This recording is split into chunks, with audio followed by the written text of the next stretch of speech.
Good morning, good afternoon, and please rise for the playing of the national anthem.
Please be seated. Good afternoon. I'd like to welcome you all to the graduation ceremony for the West Virginia School of Osteopathic Medicine Class of 2023. It is my honor to introduce the president of WVSOM, Dr. James Nemitz.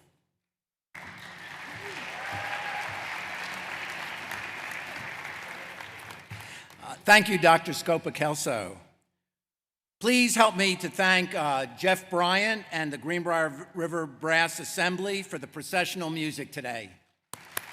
Great job, Jeff, as always. Jeff is our county superintendent for schools, does a great job. Hello, everyone. The warmest of greetings to you on this very, very special day. Welcome to our platform party, distinguished guests, WVSOM faculty and staff, and especially the members of the graduating class of 2023 and their family members and friends. Woo!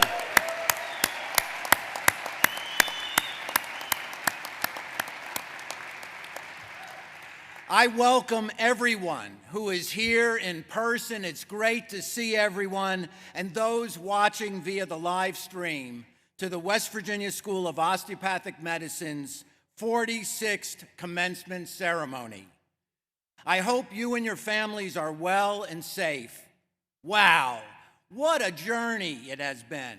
You know, medical education is a difficult, demanding path at any time, but it has been especially true during the COVID pandemic era. But here you are, at the end of 4 years of medical school, and you have made it. Congratulations.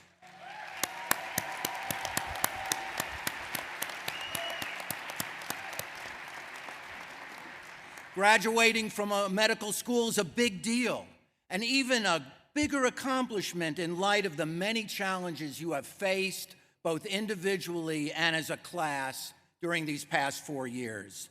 You know, you have truly distinguished yourself as a class in so many ways, but not the least of which is your 100% residency placement.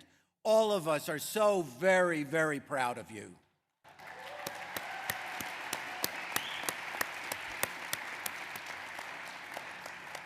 We are here to honor and celebrate you for your incredible accomplishments and to acknowledge you as the newest members of the osteopathic medical profession. I hope you are soaking up the glory of your achievements, which you have so very much earned and so richly deserve. We are so proud of you. Let the celebration begin. Congratulations.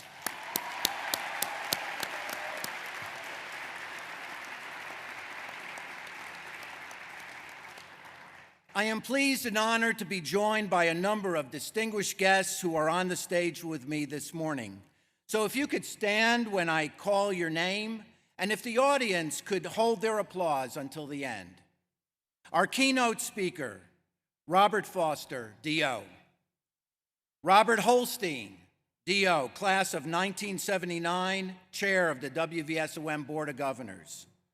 Manuel Ballas, DO, WVSOM class of 1993, president of the WVSOM Alumni Association.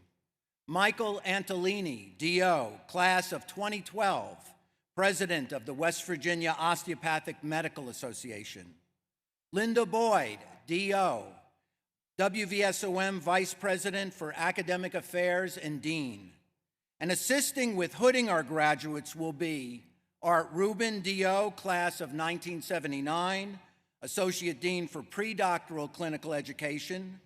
Dawn Roberts, EDD, Associate Dean for Multicultural and Student Affairs. And Christopher Kennedy, DO, class of 2017, Assistant Professor, Department of Clinical Sciences. And reading the names of our graduates today are Christy Bridges, PhD, Department Chair and Professor of Biomedical Sciences, and Andrea Nazar, DO, Department Chair and Professor of Clinical Sciences. Let's give our platform party a big round of applause.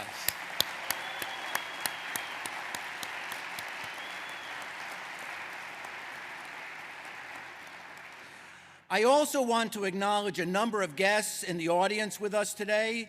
We have our Mayor, Beverly White, and Lewisburg City Manager, Misty Hill, Senator Jack Woodrum, Delegate Mike Honecker, Ms. Marley Dunbar, sorry Marley, a staff representative to the Board of Governors, Dr. Peter Ward, faculty representative to the Board of Governors, Dr. Charles Davis, class of 1982, former WVSOM Board of Governors Chair, and his wife Barbara, the many alumni who are with us today, Mrs. Anna Antolini, the family of Dr. Foster, and my better half, Nancy Bulla. Let's give them a round of applause.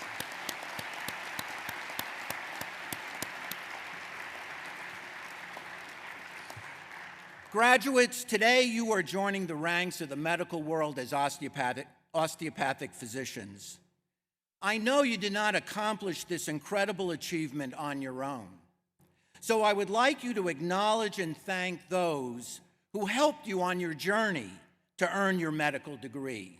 Your parents, spouses, partners, significant others, family members, and friends who have assisted and supported you over these years as you pursued your dream of becoming an osteopathic physician. This is your chance to publicly show thanks and appreciation. Please stand and join me in applauding these very important people in your lives.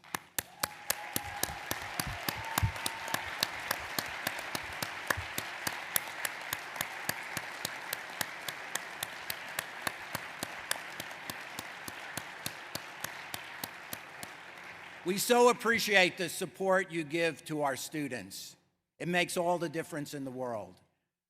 WVSOM is proud of its reputation as a leader in graduating physicians of the highest caliber. We just celebrated the 50th anniversary of our founding, and I am proud of what we have accomplished in the past 50 years. You are now a part of WVSOM's legacy and will help write our story for the next 50 years.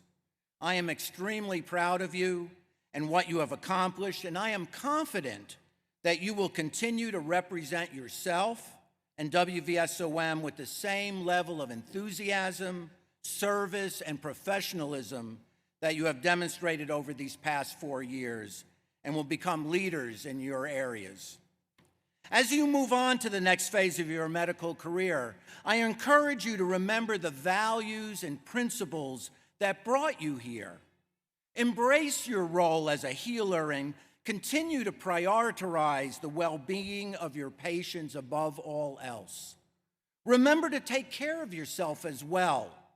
Take care of your mind, body, and spirit, as this will allow you to provide the best possible care for your patients and for those you love. You have been given a solid foundation to begin your practice of medicine. But your education at WVSOM is just the beginning. Remember that you are a part of a rich osteopathic medical tradition. Your hands can be your eyes, and your spirit and intuition can guide you as much as your mind. Don't forget that. As you now embark upon a new chapter in your life, I wish you all the best as you enter the next stage, your residency. Live your life as fully as you can. Try always to stay in the present moment and be the best that you can be. I am so very proud of you, and many, many blessings to you. Good luck and congratulations.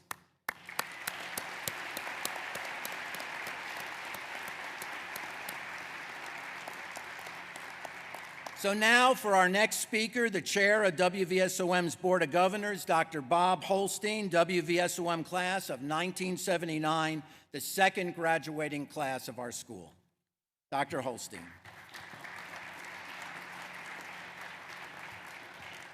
Well, congratulations, class of 2023, and on behalf of the WVSOM Board of Governors, may you know that we are truly excited for you and your remarkable accomplishment of attaining a well-earned degree in osteopathic medicine. I frankly feel very connected to you, this class of 2023, because I was your keynote speaker for the white coat ceremony in 2019. I gave wonderful advice and wisdom, and I see that you followed it. So I feel like I'm a part of you. I feel like we're family. I feel like I've half raised you. Not to the point of paying for your medical school expenses, but you're special in my heart. I want you to know that. No doubt you all are aware, know the name of Helen Keller. Helen Keller was born blind and deaf, believed to be due to complications from an illness she had when she was 19 months of age. Yet she overcame unbelievable obstacles to become one of the most admired women of all time. She said the only thing worse than being blind is having sight but no vision.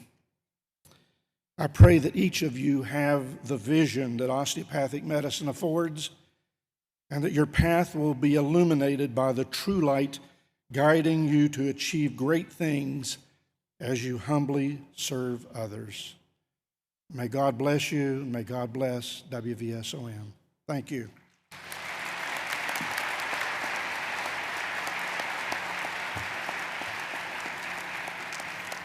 Well, thank you, Dr. Holstein.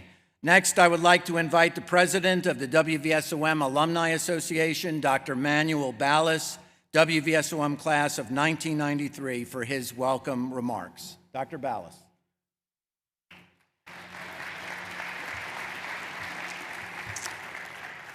Well, from the WVSOM Alumni Association, we also wish you a great congratulations and good luck.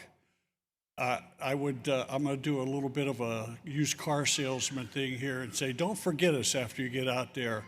The Alumni Association is here not only for the alumni, but we're here to serve the students, and most importantly, we serve this institution to help progress it. And we need your help just like everybody else. Dr. Nimitz took as part of my speech away, and I was going to say, make sure that we remember that it takes a village to raise a child. And it took all the people that he mentioned, including the staff sitting over there, your instructors, the people out on the lawn. It took all of them to get you to this point as well. So here you are. You sit excited but nervous. You sit anxious but unsure. You want me to hurry up and talk so you won't have to go to the bathroom before this is all over. I am going to make this short, but I have to tell you a little thing that was told to me. You see, I'm a little emotional today as well. I sat in your seat 30 years ago. And 30 years goes fast, believe it or not. But my first day of class here one of the legends of WVSOM, and look into it someday. There are a lot of legends that came from this school. But one of the legends was Dr. James Stuckey. He was the dean. And he addressed us from the podium in the old auditorium in the building over there in the old main hall. And he walked up to the podium, kind of leaned forward, and he tried to look into every one of our eyes. Now, mind you, there were only about 70 of us then. And he leaned a little bit forward into the microphone, and he went, bang, bang, bang. As 3 shots ripped through my groin, I knew I was off on the adventure of a lifetime. Congratulations to all of you. Good luck, and God bless you all.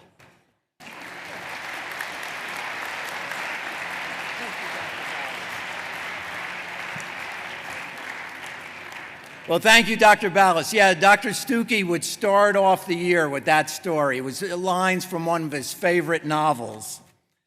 Our next speaker is the president of the West Virginia Osteopathic Medical Association, Dr. Michael Antolini, WVSOM class of 2004. Oh, I got that wrong. 2012, sorry.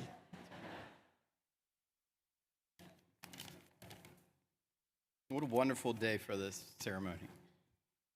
It's been 11 years since I donned this outfit, and when I pulled it out of my closet this morning, I felt the same excitement for you as I did when I was here. You've achieved a big win by being here today, and I know you know deeply that you've worked hard to get to sit here. What a reward and what a tremendous time in the history of our being to be a physician. The world and our profession is in a constant state of rapid change. You will see things in your career that you wouldn't have dreamed of, things that will change and change again. You will only one day tell the stories of back in my day, it used to be like this. The thing that stays consistent is the memories and the experience of your education here and beyond, and the people who trained you and supported you. This school, the support staff, the faculty, the leaders, and the community. When I got out of training, I would get patients from retiring physicians and specialists, and I remember the feeling inside of joy and gratitude when they came from somebody who trained me.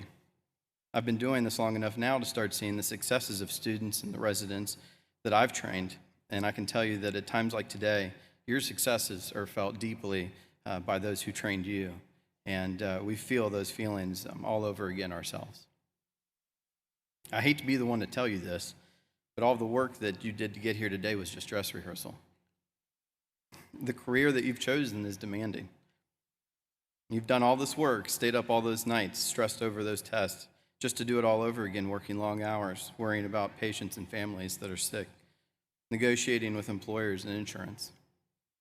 There will always be challenges, and medicine can feel so thankless sometimes, but when those days get the best of you, remember that you're a part of this community and this noble profession, and you're not alone.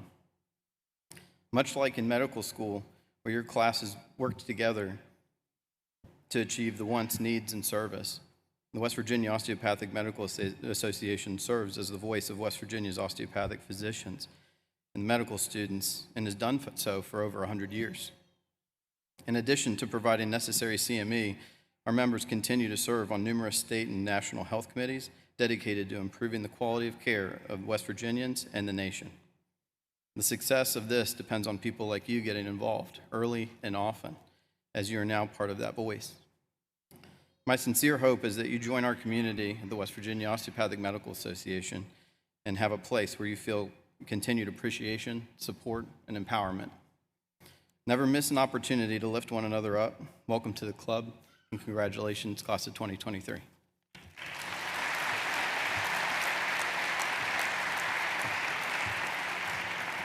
Thank you, Dr. Antolini.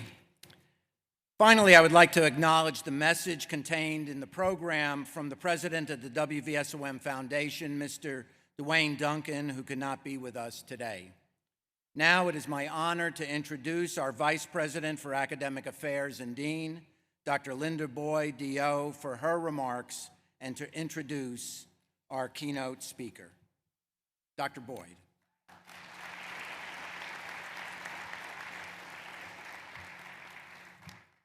Good afternoon, everyone. What a beautiful day for a graduation. We weren't so sure about it earlier in the week when they were predicting snow at one point, but it's turned out really well. Graduates, I wasn't here when you started in 2019, but I have had the pleasure to meet many of you over the past 2 years that I've been here. You have shared some advice on how to make the school better and shared what you love about the school. I'm so grateful for your feedback, and I will continue to use that to continue to make you proud to be a WVSOM alumnus. I hope that you go in pride as an osteopathic physician throughout your career. Andrew T. Still, the founder of osteopathic medicine, said, "To find health should be the object of the doctor. Anyone can find disease." Please try to remember this. No matter what your specialty, treating disease is part of what we do, but finding or restoring health is the thing that matters most to our patients. Based on experience, you may not remember anything that was said here today, but you will remember how you felt. So I do want you to take a moment and just soak it all in. The love and support of your family, the pride that you have in your accomplishment, and the gratitude for those who have helped you along the way. Congratulations. Now it is my honor to introduce our 2023 keynote speaker. Dr. Robert Foster, or Dr. Bob, as many of you know him, is board certified in family medicine and osteopathic manipulative medicine. Trained at the Kansas City College of Osteopathic Medicine, as a young doctor, Dr. Foster found his way to Lewisburg, West Virginia in 1978 and joined the faculty of WVSOM. He has the distinction of teaching every graduate of WVSOM in some way since the beginning of the school. You can see all of his accolades in the graduation program, but I would like you to tell you a little bit about the person. Bob is one of the kindest, humblest, and most supportive persons I've ever known. He promotes the tenets of osteopathic medicine in his every word and deed. He's loyal to WVSOM and to its students and graduates, and he has served the people of West Virginia in many ways as a physician and an advocate. His work has helped to create hundreds of physicians in West Virginia to serve in rural areas where they in turn, improve the health of their citizens and the state. I could go on, but we'd all rather hear what he has to say. Please welcome Dr. Robert Foster.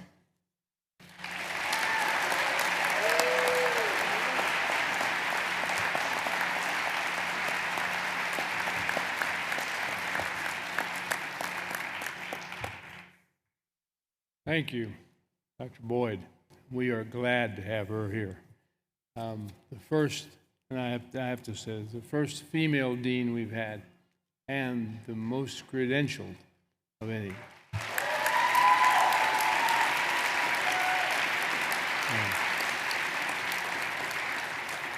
And I'm not trying to butter her up because I'm out of here soon. No. It must be an old guy she's talking about, whatever she said about all those students, but it has been my honor and pleasure to be here. And I never thought I'd live in one place 45 years, much less in the same place, working at the same institution. It's really a unique place. Now, getting this honor, and it is indeed an honor, faculty generally don't get a chance to say a few words at a graduation like this unless they hold a high position. But when Dr. Nimitz asked me, I said, well, I'm speechless, and I realized that that wasn't helpful in him asking. So anyway, I'm here doing what I can do with lots of help and folks behind me. But it seems like everybody on campus, when they heard I was talking about something at graduation, said, what are you going to talk about? What are you going to tell? What stories are you going to tell? Well, I'll tell you what, I'm not going to touch on when I was locked in the bathroom of the new anatomy building for almost the whole weekend. I had water and, the necessary, but that was it. I'm not going to tell you about the Cushman motor scooter up on the top of Old Main. That's another story. I won't talk about the faculty-student beer baseball that occurred out here every weekend during the season for many years until the state of West Virginia said no alcohol on campus. I'm not going to talk about the birth of the Ramp Supper Band. Some of you know what that is, but it was started as 3 physicians playing bluegrass music. We say it's really not bluegrass, it's Bermuda grass. But, and it was in the only one and only frat house we ever had on this campus. But I'm not going to tell you about that.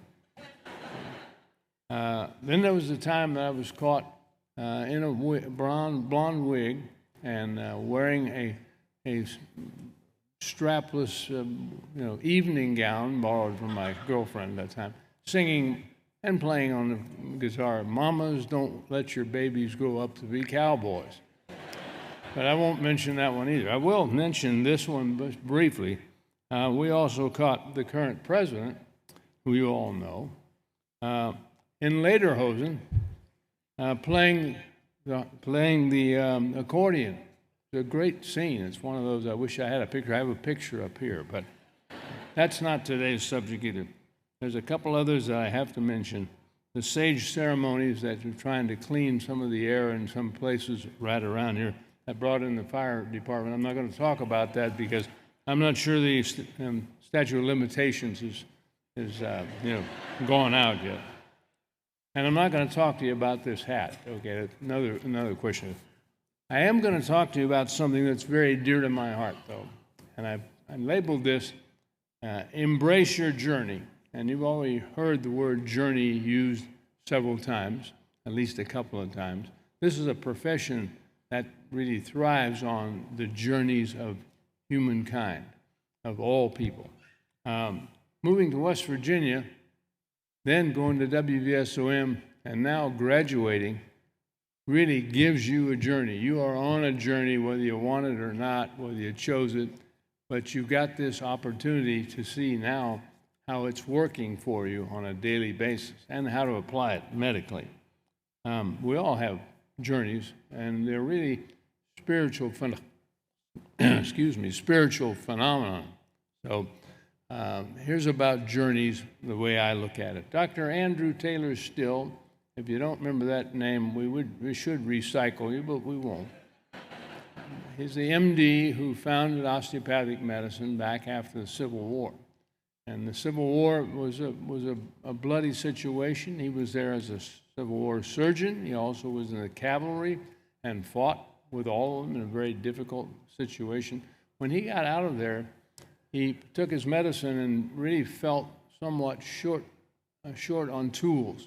And he really wanted to improve medicine, not change it, not replace it with something. But he also lost 3 children where he was helpless as a physician to meningitis, and had that sense as well in his journey about what can I do to maybe make it better for me to be a physician. So within that, he talked about one of the first tenets is the mind, body, spirit, nature of humanity. And every physician I know, and most other folks in other professions, have some sense of mind, body, spirit, nature of humanity. The difference is we really embrace it. It's a piece that we take close to heart, and he wanted that as one of his tenets, one of his things that was sort of missing. And in fact, the last 2 decades, the biggest buzzword that you hear related to medicine and medical practice is we should be doing patient-centered medicine. Oh, that's a great idea.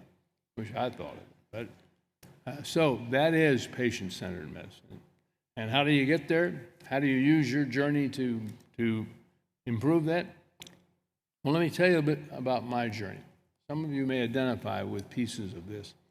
That is, I'm sometimes looked to as the guru of osteopathic philosophy here. And a lot of that just because I've been around so long, it's all rubbed off on me. But my father was an MD radiologist. That's what I wanted to do. That's what I wanted to emulate. I loved him. I respected him as fine a physician as I knew. And just out of high school, I was an X-ray technician. I learned from him as a radiologist, and I worked my way through school, undergraduate and medical school, doing that. But I run into a couple of patients that said, my doctor's a DO. And so I asked him, I said, what's this thing about DOs, osteopathic physicians? He said, and this was his kind of non-judgmental side, I'm sure in the late 50s and early 60s that he had heard plenty of things. There were less than 100 in the state of Arizona where I was. But he said, if you're interested, you tell me. So I wasn't terribly interested. I just wanted his opinion. But later on, as I went down to Tucson to do my undergraduate and finish up after 4 other colleges, that's where I finished.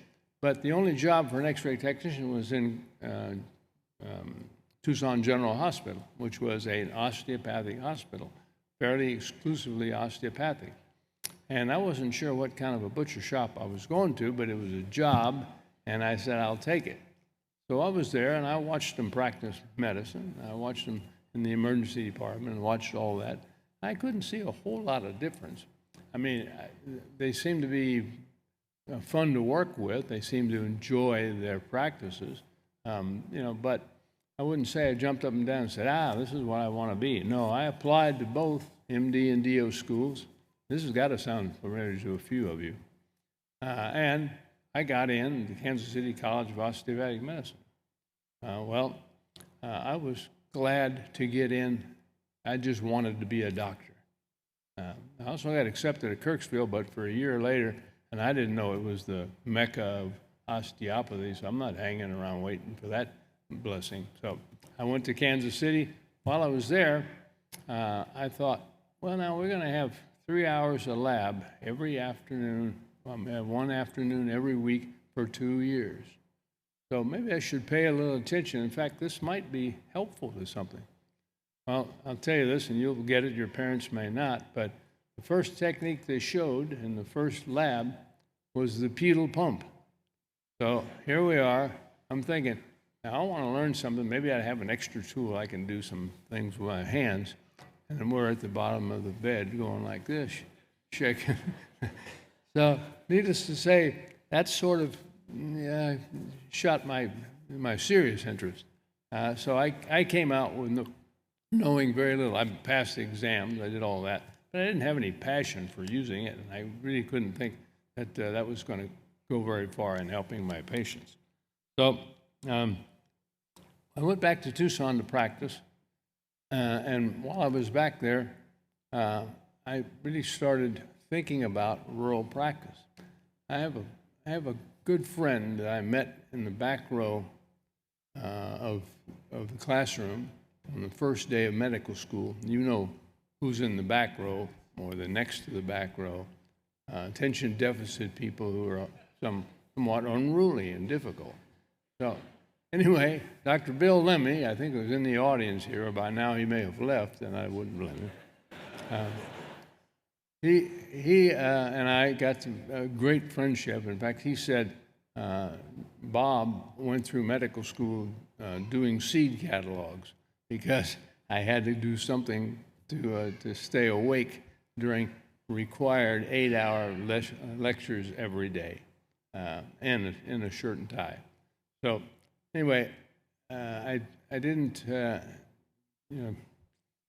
think that I could do much in practice with osteopathic OMT, but Bill Lemley and I had struck out such a good relationship, and he was from Joplin, Missouri, and we spent 3 months of our senior year in a little town called Stella, Missouri, which is right in the Ozarks on the Arkansas border. His wife from Rogers, Arkansas, and it was a population of 197 people. When we drove in there with Bill, myself, Marta, and the first child, Missy, we changed the sign to say 201 people in Stella, Missouri. And we were there for 3 months running, the two of us as early seniors, running the hospital. It was the greatest experience, the most fulfilling piece of my journey at that time. and Bill and I just knew we wanted to practice rural medicine together. Well, he wouldn't leave Joplin, Missouri. I wouldn't leave Tucson, Arizona, so we'd never thought that was going to happen with us at all. But I'll tell you, I then got a call from a fellow named Paul Clayman. Dr. Clayman was an intern when I was first at Tucson General Hospital, and Paul Clayman was the guy who was an X-ray technician before he went into osteopathic medicine. We talked about maybe we'll practice together. We had great fun, and he was out in Wilcox, Arizona. Well, he called me as I was looking around Tucson in practice, looking for a rural setting where I wasn't the only guy in town, the only game in town. And he calls me and says, "Hey, they're starting this new school out here in West Virginia." I said, "I thought you were in Wilcox." He said, "No, I'm in West Virginia." And the school's mission is to train rural family doctors, rural primary care physicians. And my ears perked up. I said, "Dang, that's really what we should be doing. Sounds like a great mission." "Where is it?" He said, "West Virginia." I said, "That's like east of Oklahoma, right?" I'm an Arizona boy, third generation desert rat. I didn't know West Virginia. It wasn't very far west in my book. But he said, yep, it's over there. I said, "Is it green?" And he said, "Yep." I said, "I'm a desert rat. I'm going to go to a green place." So anyway, I came because I trusted him. And I looked it over, and I talked to the dean. It was 4 beautiful days in March. And God set me up, said, "This is where you need to be." Well, he didn't exactly say that, but it was great. And I told the dean, because this was sort of the closer or not, I said, "Now, if I'd wanted to be a teacher, I'd have gone to teacher school. It's the worst job I can think of." Well, he didn't flinch. He just said, "Just do what you do, and let the students follow you around, and you'll be okay." Well, Harry Kornheiser, he died just a month or so ago. He was the dean twice and fired twice, all for the right reasons, but because he was protecting students and faculty. But anyway, he said the right thing because he knew that a good physician, a good doctor, is a good teacher. And that's really part of your journey when you start thinking, I'm headed out here, where's my journey taking me? So he did that. We started an OB program.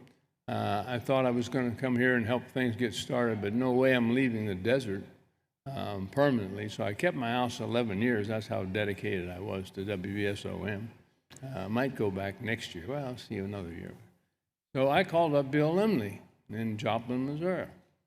Bill Limley said, "How you doing?" All that. He told me a few months before things were great. He had a great practice going on with a partner on. Well, there was some problems going on there, and he said, "Well, maybe I'll take a look at it." So in less than 6 months, maybe 8 months, here's Paul Clayman, Bob Foster, and Bill Limley, the 3 people I would like to see together. We're together in the middle of Podunk Nowhere, Appalachia. And it wasn't even as beautiful as this. I mean, it had Old Main right here, and the ceiling was falling in. I mean, among other things. I was sitting in a window, just leaning back in it with the classroom right here, and a 3-foot aisle, and then all the students closer together than you are trying to write notes and stuff. And 50 pounds of concrete fell out of the ceiling, came down 2 stories, and hit right between us. I mean, it was impressive. But we got some of that stuff fixed. It's taken a while. I mean, there's lots of other stories about that, but it was not the almost heaven that it looks now. It's a beautiful facility and all now. So OMT, how did I get into OMT anywhere? If I was doing high velocity with a few patients if they asked. The worst thing I could see coming through my door that I thought, oh boy, not with that, is a low back pain. Osteopaths should know something about that. Well, they'd tried everything, every drug there was, every physical therapy and stuff. But anyway, when I got here, I still was just doing a little high velocity if somebody asked, but we were delivering babies. And about the 3rd time it happened, I I delivered a baby, went back to sew up an episiotomy or something, and we had them up here in the old main building. We had an outpatient birthing program. So it was a great program going on, and $450 for everything from start to finish if they could afford it. So it was a great program. When I came back out, I looked at this one baby and said to the nurse, I said, "Barbara, wasn't this baby's head like pointed, just 20 minutes ago or so?" She said, "Oh yeah, Dr. Schooley was in here." Well, Tom Schooley was the chairman of the department of OP&P, and he came in and do cranial manipulation on all the babies when he first came in the morning. No charting, no even 3x5 card, no consent, but it's hard from a newborn. But anyway, he was, so I went to him and said, "What is this stuff? I never heard of cranial manipulation at Kansas City." And they may have said it, but I wasn't listening, but it wasn't taught. So he sent me to a cranial course that was supposed to go to one of the other, there's 2 other OP&P people here at that time, to them so they could learn that stuff. He said, "I'm sending you, Foster." Well, already I had 2 faculty that were angry with me because I took their slot, but it was life-changing for me to feel the motion, the inherent motion and things. So it made a real change. Now, I didn't become a zealot overnight. In fact, I'm still not sure I am. It depends. I don't know. Sometimes that has a bad connotation. But anyway, I was going through a third president, and Bill is here and can verify this, who dropped the clinical faculty down from 18 FTEs, 18 faculty, to 3.5. Well, the 3.5 was me, Bill Limley, and now Paul Clement was the dean, and one other, our OP&P person. So I had to teach OP&P a bunch of techniques I barely had heard of. Some of them I hadn't heard of. And the best way to learn is to teach. So, and I didn't have any choice if I wanted to stay here. But anyway, we had great learning opportunity because every 2 afternoons a week I'm down there learning OP&P. So another part of my journey, and why I'm telling you this is because these are not things I wanted. They were not things I thought about doing. They were out of the blue. I mean, yeah, having me and Bill and Paul Clayman all in the same practice for 35 years until Paul died was an amazing thing in itself. But anyway, so I learned that part of OMT, and then let me see where I'm at. I want to say this. One other thing that happened to me that was very, very spiritually poignant, and that was I met a young actress from New York who actually came here to be in the Greenbrier Valley Theater. She had red hair when I met her. I found out later she lived in a log cabin that had iron in the water. She's really a blonde. It's okay. I wasn't real picky, and I heard redheads can be real short-tempered. I'm not going there. So anyway, met. She was the photographer, like you see around here, for 11 years here, but was able to do her art form, which is theater, directing, acting, and now she's spent her whole life doing presenting, so she's managed to make a living here. But along with that, I have 1991 a daughter, Nicolee, who's a doula, an obstetrical doula. My second daughter in 1996 from Guangxi, China, who has 2 degrees, one in American Sign Language, has been an interpreter for 4 years now, and she has a master's immediately after. And I have to brag a little, sorry. A master's degree in social work, and she's now counseling elementary students, about 75 of them in 4 schools here. And she's now doing pre-med, all the sciences she didn't pick up. So you can pray for her because she's got a ways to go. Organic is next, I think. So, and then a third surrogate daughter from Hong Kong, so I have all of them. Then I got my first boy, who was Jonathan Turner, seminarian. So my boy, we don't have any in-laws in our family; they're all outlaws. So Jonathan is also part of the family, and they're back there now. So those things are part of my early journey that I wanted you just to get a piece of, to understand where yours will and can take you. First thing you need to know about a journey, and I'm winding down, believe it or not, is that it proves to you you're not alone. You're not on your own. I mean, it is a divine interference, if you will, in what you had planned. One of the little phrases that I like is, "We make plans, God laughs." So that can be part of it. But it is one of those that makes your search for reality. What's my purpose on this planet? Most everybody thinks of that sometimes. Sometimes it's later in life. The sooner the better. And I'm telling you right now, you've got a journey going. You're going to try to figure out why you got into this osteopathic thing in the first place, and if there really still is any value of you trying to use it. But it is a true journey that is yours. It involves a greater power. And the guide that you have in your journey is really the one who guides you to your passion. And passion is really, what is it that gives you joy? Joy is different than happiness. Joy is a deep happiness that's permanent. So pay attention to that, and that's why I say embrace your journey.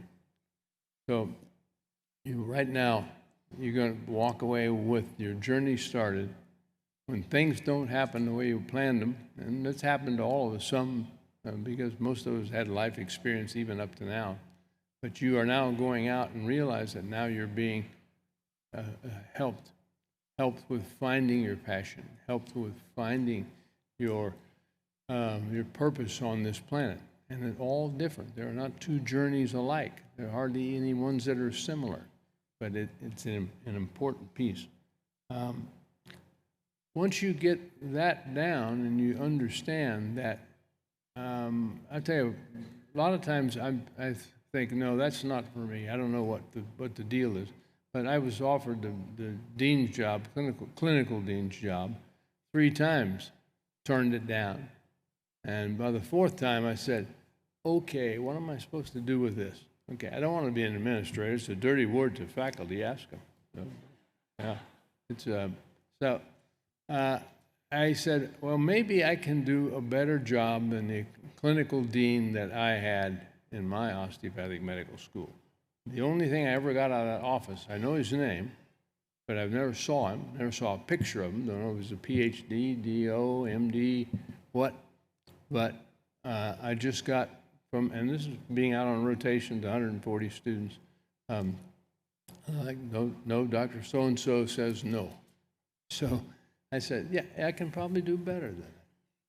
So I did that for nearly 20 years. And was a big joyful part, but it's also a very traumatic part, very hard for you all. But me having a vision from my journey was able for me to sit down, as you will, with patients, because your patients are all on a journey as well. So once you accept and embrace your journey, then you're going to have all the help you need with the patients that you're going to work with. So embrace it and know that everybody has a journey, and once you've got yours to where you're letting it happen, you can then go to the patients that you can see. And we had a father yesterday who gave the Dr. Steph Award, he liked to call it, who committed suicide, and he said that one doctor sat down with the sister that was left behind and held her hand and stopped everything he was doing and said, just talk to me. So when you look at the mind, body, spirit, and nature of humanity, which osteopathy embraces completely, you will know that listening is taking care of their emotional health, giving them someone to pair with, to be the we in wellness, as opposed to the I in illness when it's all first person. Why me? Why is it happening?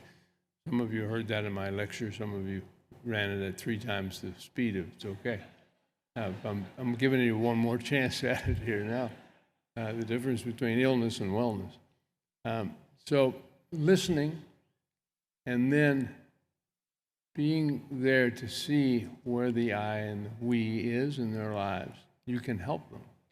Just listening is sometimes enough. The last piece about how do you deal with spiritual dis-ease is if you don't know anything else, put your hands on them. Just holding the sister's hand was comforting. We know that touch is healing, that touch is very significant. So put those things together. Embrace your journey. Start to look for the journeys of others. It's written, love your Creator, love your neighbors. And let me tell you, all of your patients are your neighbors. They're going to be your neighbors. They're going to become part of your family if you work with this patient-centered medicine, mind, body, spirit, nature apart.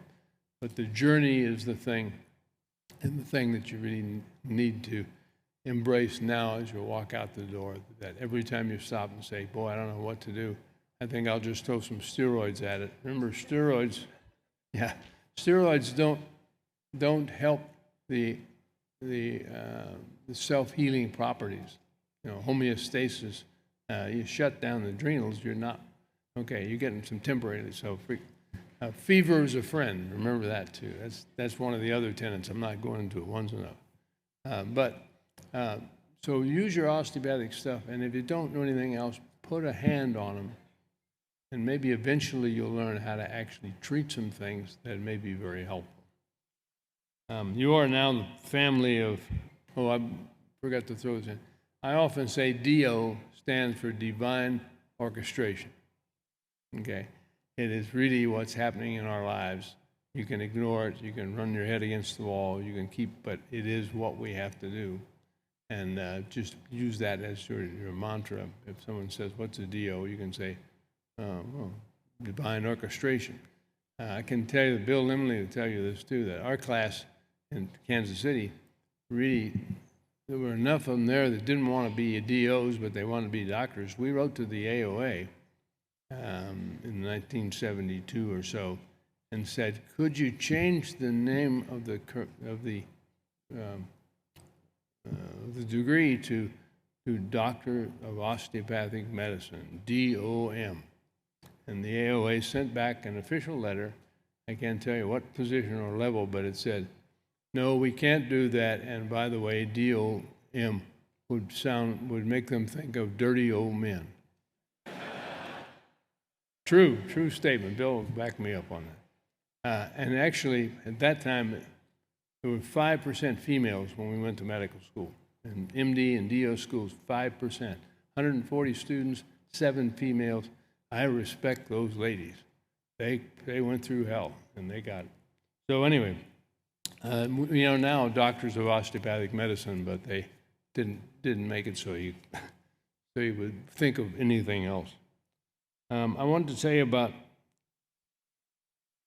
one little story that shows the family that you've joined, the family of osteopathy, but the family of WVSOM especially, and that is the Blue Crew. You know the Blue Crew that are Blue Crews, bunch of people that do all the stuff, including the motor pool, but housekeeping, all that. They all love you, care for you, they're all here for you, as is every other employee that I know, and they're not here to get rich, and that's pretty obvious. But they were out when I was clinical dean and doing 40,000 miles on the road from Michigan to Florida where we were training students. I was off early in the morning renting a car or borrowing one from the motor pool, and it was a very cold and windy night or morning, early morning. I got the car key and I hit the little button that gets the lights to flash and it honks and stuff. And then I started moving my stuff over. Then another one went off. Beep, beep, beep, lights flashing. Then another one, then another one.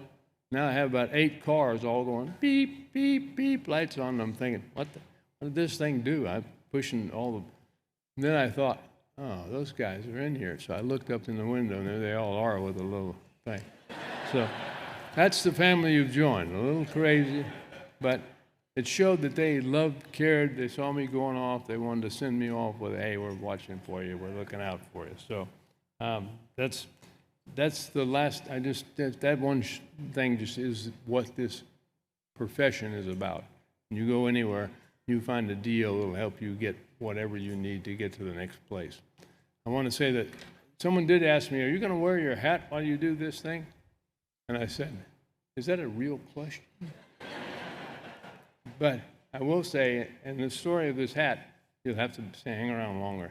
I will say that right now, I take my hat off to all of you, to all of your parents, spouses, families, and all that have gotten you here.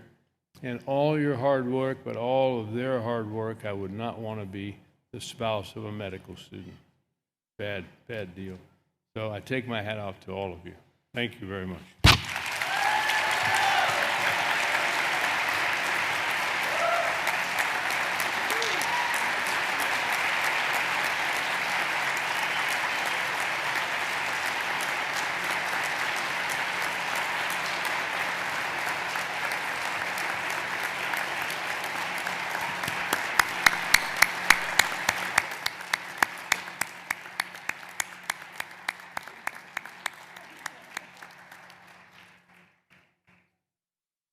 Thank you, Dr. Foster, for all you have done for your patients, students, and the osteopathic profession. You have truly made a difference in the lives of many. I would now like to introduce the president of the class of 2023, Leah Smith, who will deliver the class address. Leah, please come to the podium.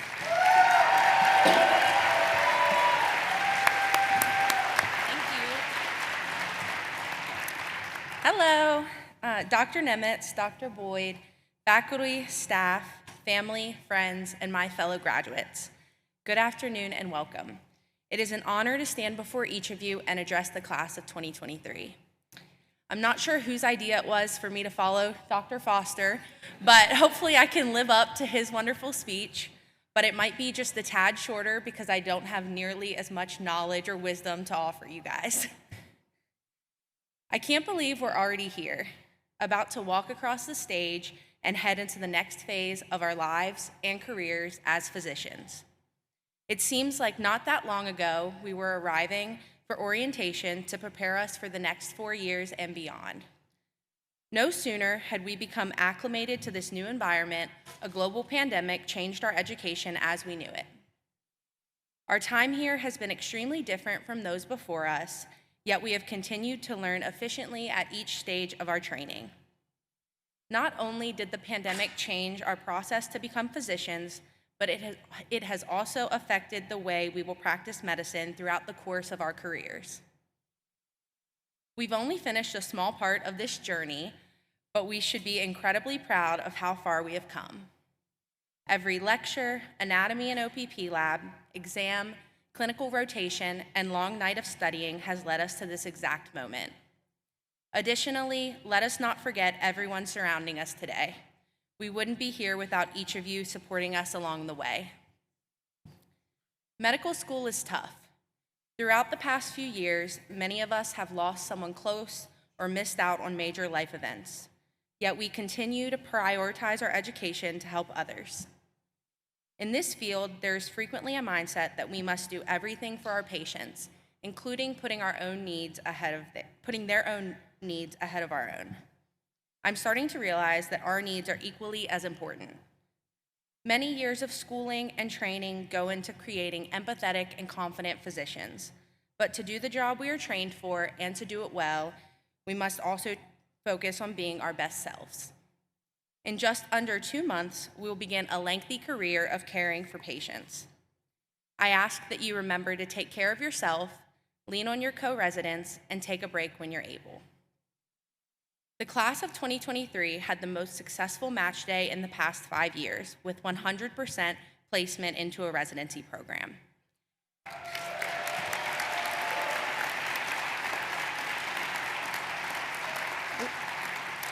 Here are a few statistics about our plans after graduation.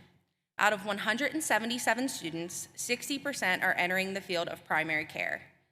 20% of the total will be staying here in West Virginia to complete their residency training, and 10% are entering a surgical specialty.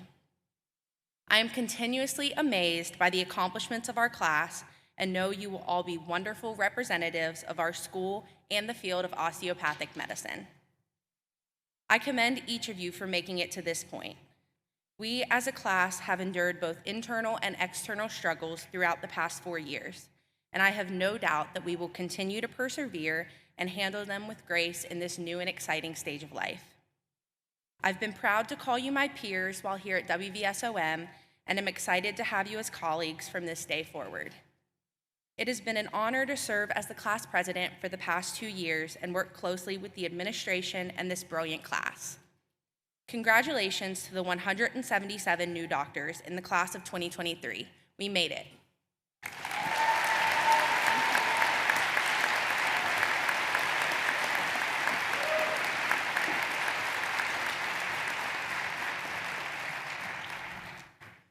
Thank you, Leah. Will the faculty and staff present please stand? Class of 2023, the faculty and staff of WVSOM have worked very hard on your behalf. I know you acknowledge what they have done for you during these past 4 years. I hope you have an opportunity to reach out and thank them. Please join me now in giving the faculty and staff a big round of applause.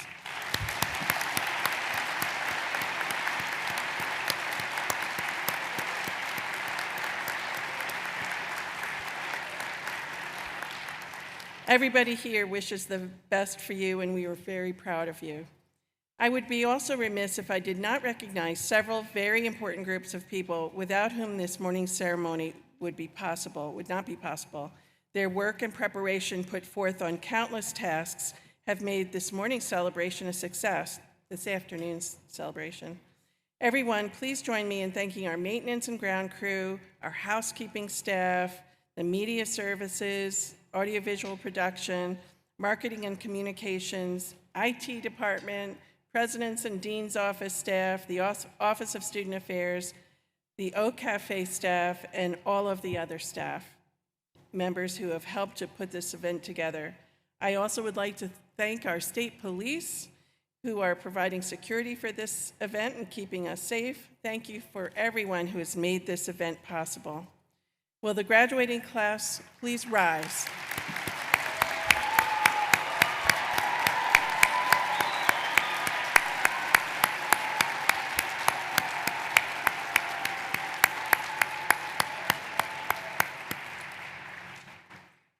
Those candidates wearing the gold stoles represent the top 10% of their class and are graduating with academic honors.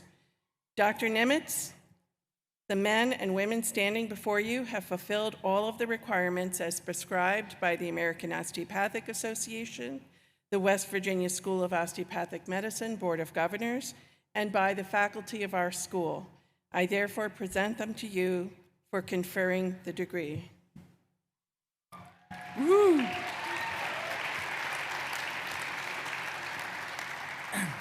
By virtue of the authority vested in me by the West Virginia School of Osteopathic Medicine Board of Governors, I hereby confer upon each of you the degree Doctor of Osteopathic Medicine with all the rights, privileges, honors, and responsibilities pertaining thereto. Congratulations.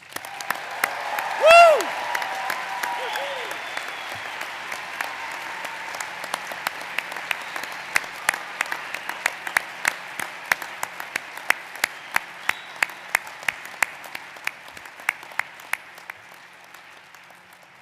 We will now begin the hooding ceremony.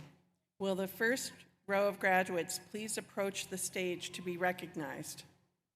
The other graduates can be seated.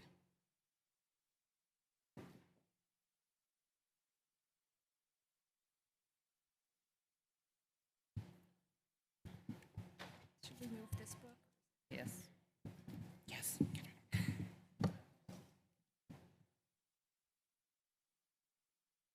How do I know when to start? Now?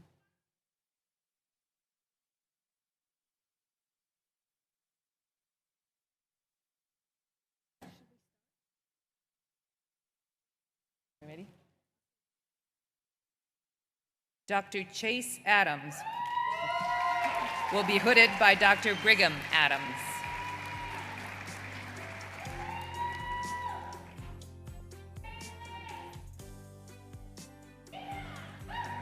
Dr. Carlos Eduardo Asper will be hooded by Dr. Thomas Watkins.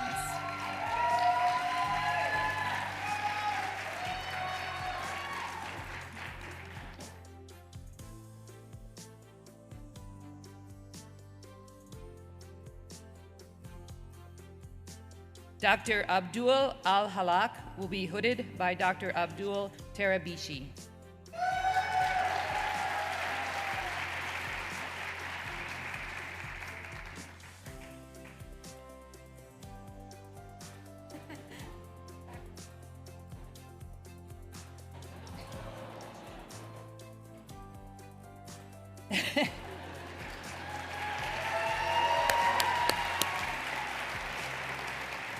Dr. Ahmad Al-Tomazi will be hooded by Dr. Michael Peterson.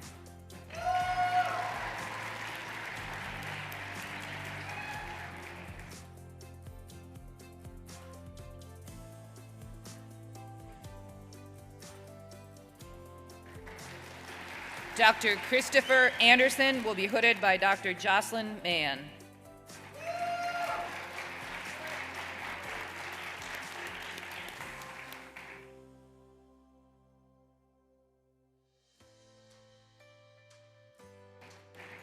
Dr. Sarah Burke Arbus will be hooded by Dr. Courtney Eliezer.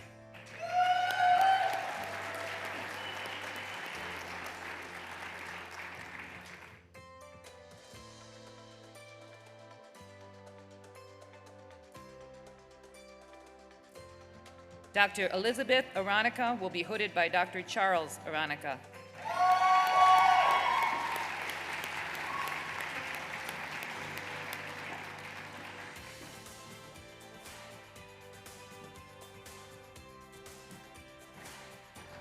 Dr. Shellen Aurora will be hooded by Dr. James Wadding.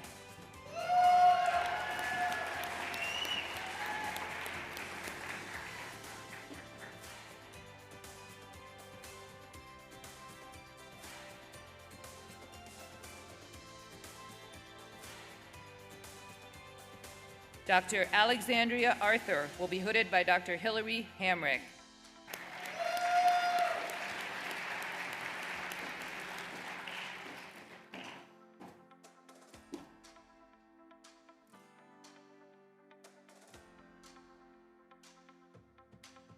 Dr. Ojan Asu will be hooded by Dr. Munjam Asu.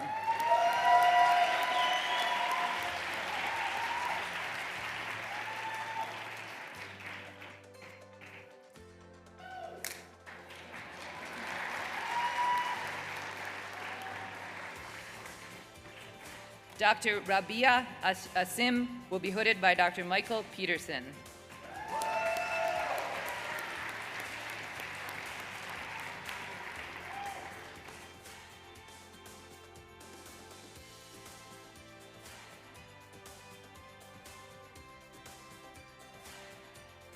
Dr. Anthony Aswad will be hooded by Dr. Michael Peterson.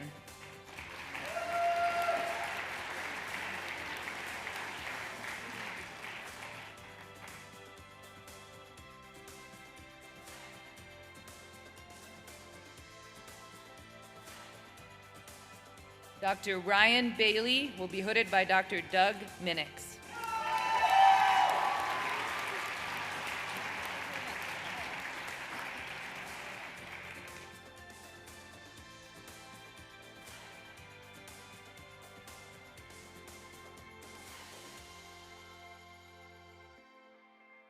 Dr. Taylor Barr will be hooded by Dr. Art Rubin.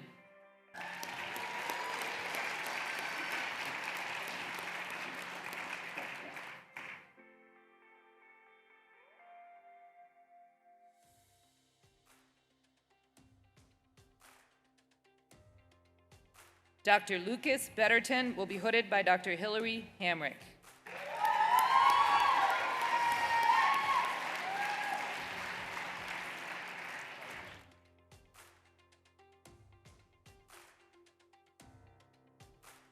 Dr. Scott Bigeman will be hooded by Dr. Jocelyn Mann.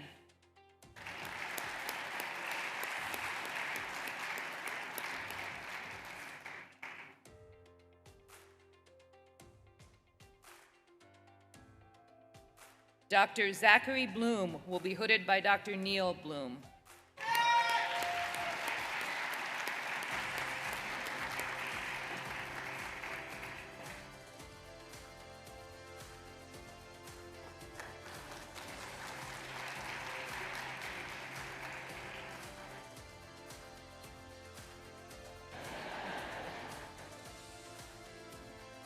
Dr. Bailey Barigi will be hooded by Dr. Portia Beetham.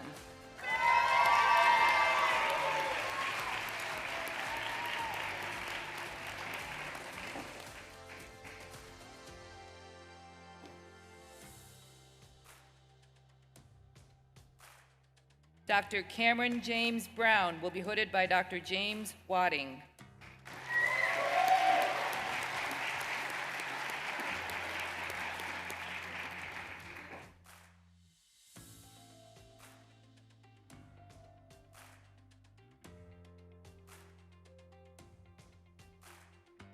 Dr. Nicole Baliza will be hooded by Dr. Barbara Wade.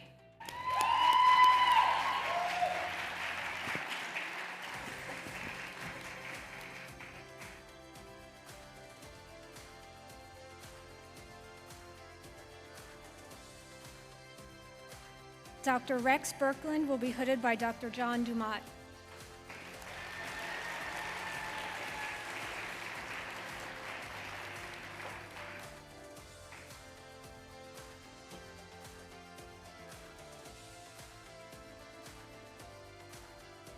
Dr. Aaron Bazinski will be hooded by Dr. Andrea Nazar.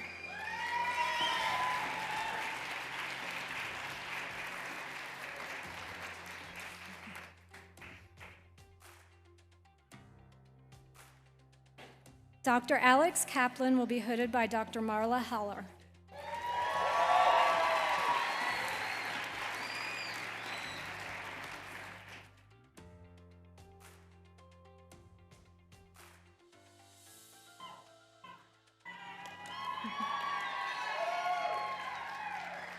Dr. Sarah Carter will be hooded by Dr. Art Rubin.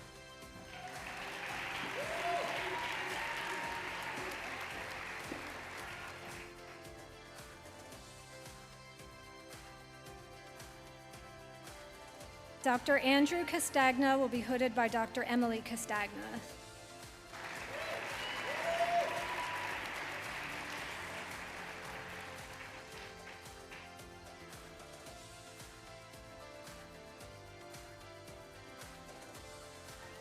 Dr. Elizabeth Shepard Cottle will be hooded by Dr. Thomas Dotson.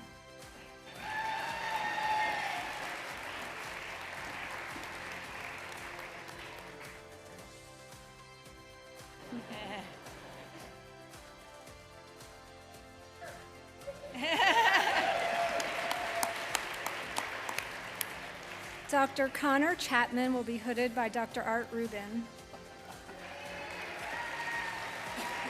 Here we go.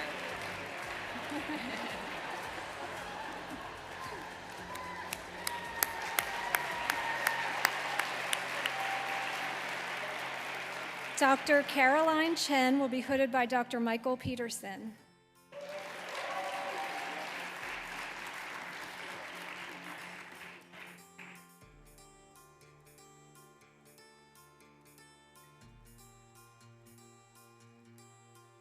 Dr. Allison Clay will be hooded by Dr. Michael Peterson.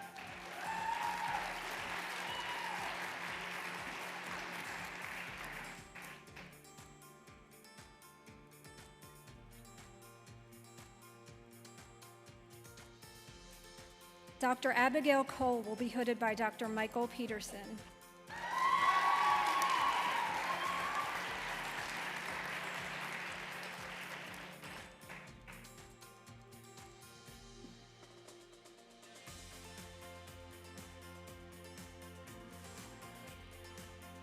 Dr. Andrew T. M. Colbank will be hooded by Dr. James Wadding.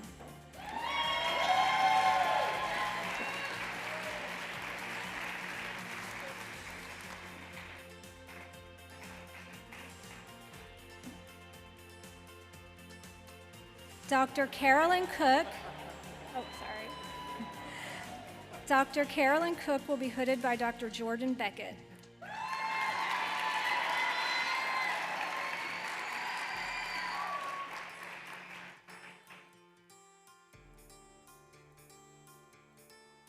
Dr. Nancy Couturier will be hooded by Dr. Jenny Impemba.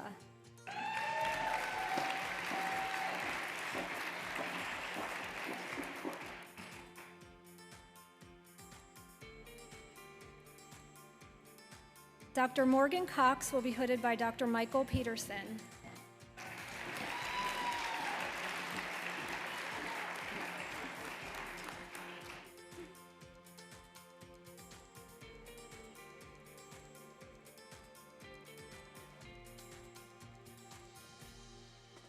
Dr. Sarah Kraft will be hooded by Dr. Edward Kraft II.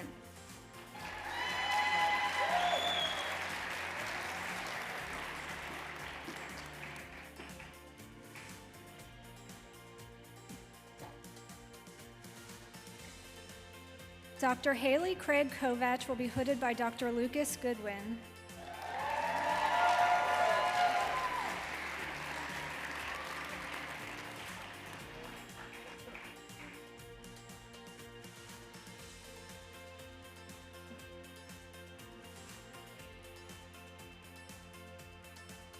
Dr. Stephen Daniel will be hooded by Dr. Suzenthu Chobe.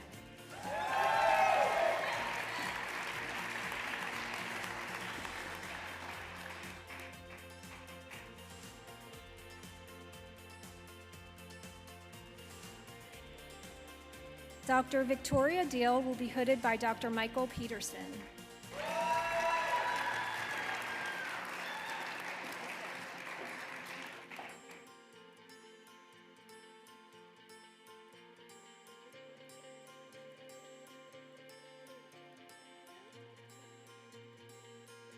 Dr. Karthik Danareddy will be hooded by Dr. Teresa Forti.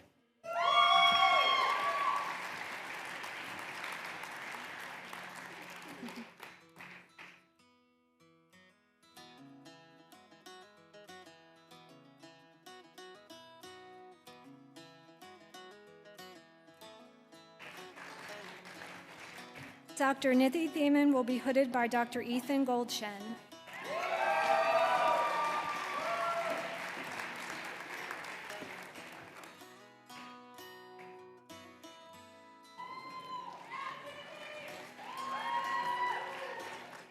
Dr. Matthew David Dietz will be hooded by Dr. Michael Peterson.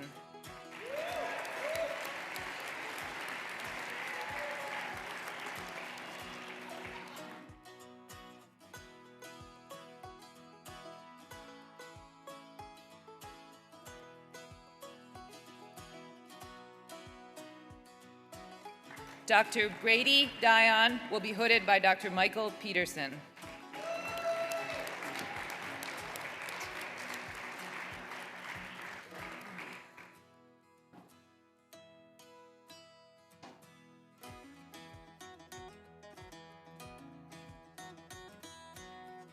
Dr. Tiana Dodd will be hooded by Dr. Jocelyn Mann.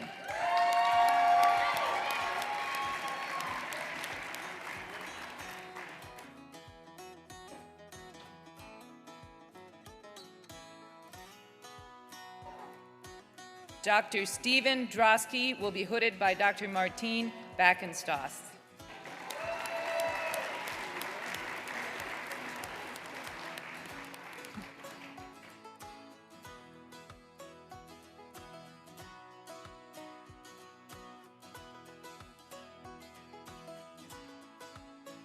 Dr. Matthew Dulea will be hooded by Dr. Alexandra Dulea.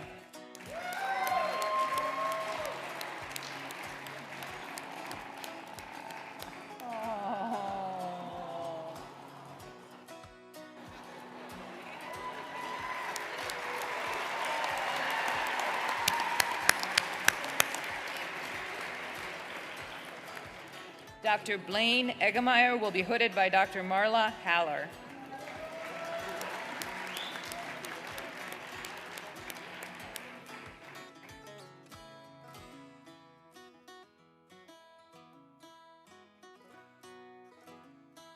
Dr. Tao Wynn Eglert will be hooded by Dr. James Wadding.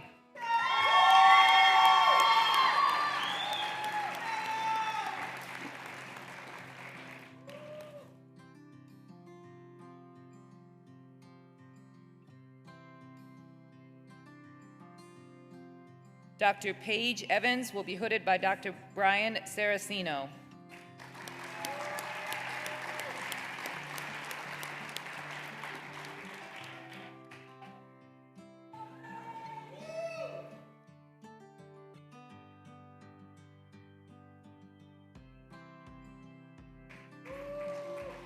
Dr. Kamal Faraj will be hooded by Dr. Marla Haller.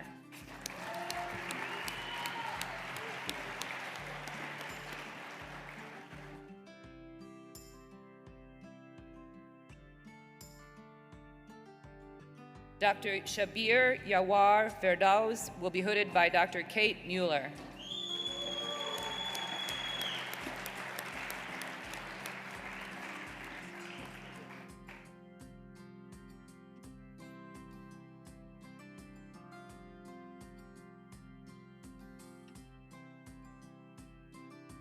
Dr. Thomas Fisher will be hooded by Dr. Hillary Hamrick.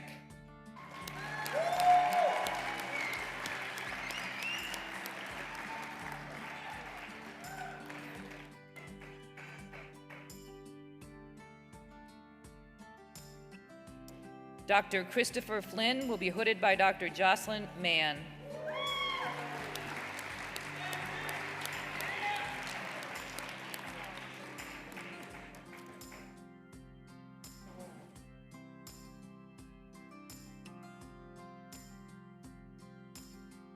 Dr. Marissa Frazee will be hooded by Dr. Tasha Frazee.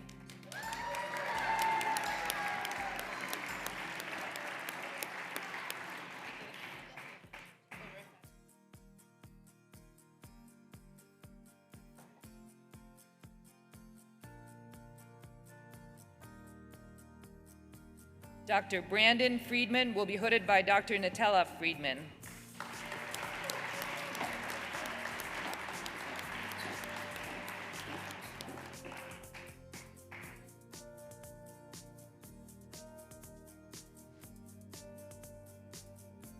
Dr. Kenneth Fuller will be hooded by Dr. Michael Peterson.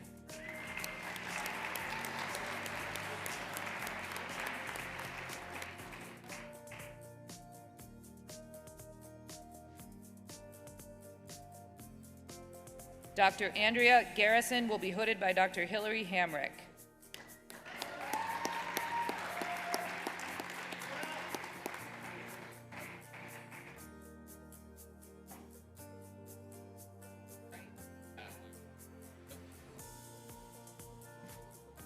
Dr. Hunter Gazda will be hooded by Dr. Michael Peterson.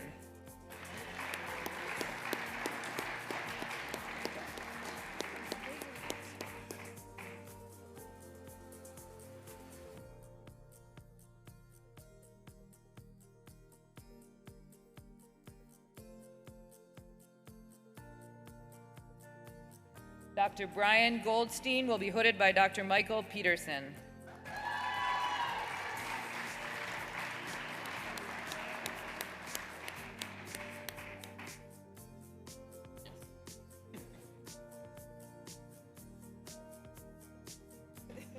Dr. Megan Goodwin will be hooded by Dr. Lucas Goodwin.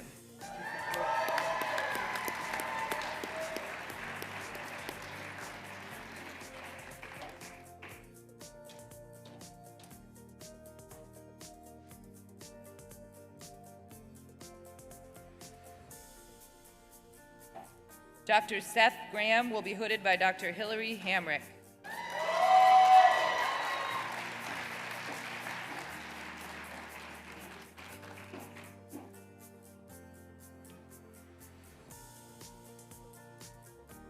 Dr. Lauren Green will be hooded by Dr. Jocelyn Mann.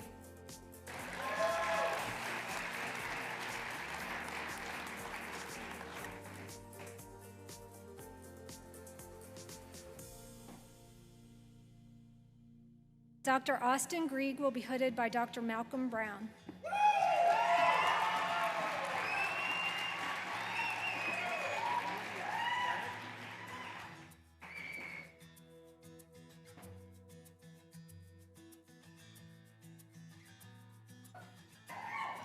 Dr. Robert Grove will be hooded by Dr. Robert Kirshnavik.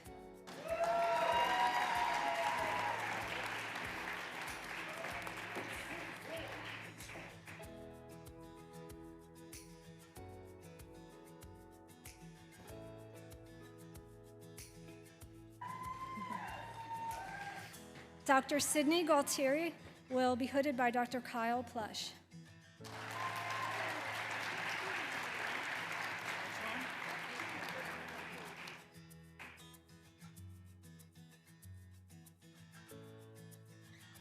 Dr. Rachel Hagan will be hooded by Dr. Jocelyn Mann.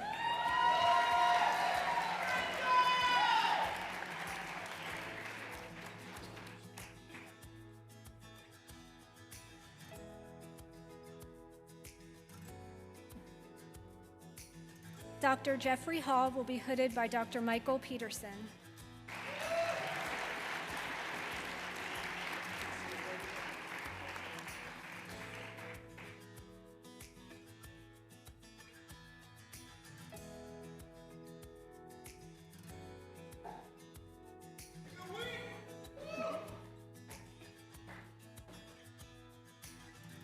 Dr. Timothy Hall will be hooded by Dr. George Hall.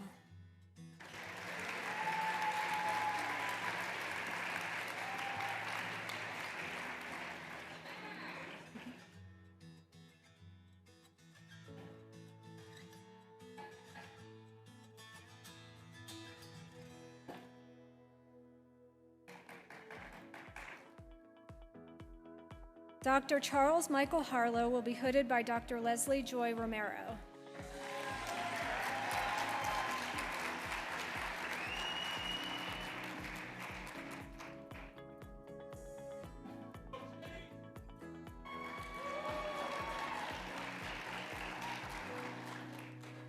Dr. Janice Wong will be hooded by Dr. Jack Thatcher.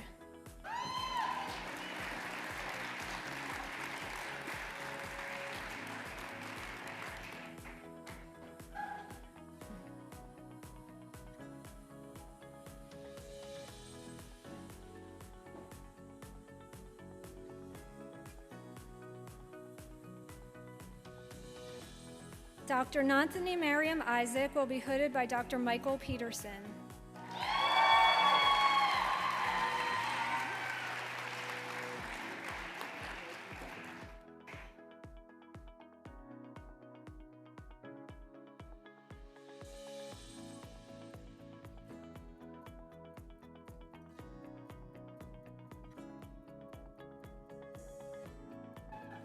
Dr. Akansh Kanaganti will be hooded by Dr. Kirthi Jetty.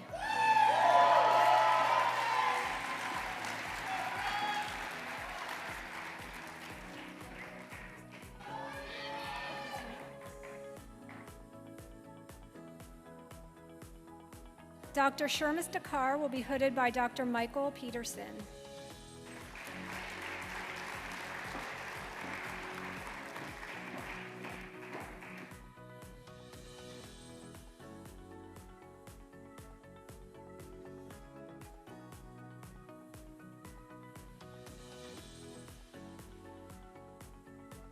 Dr. Morgan Lee Carnell will be hooded by Dr. Lisa Retke.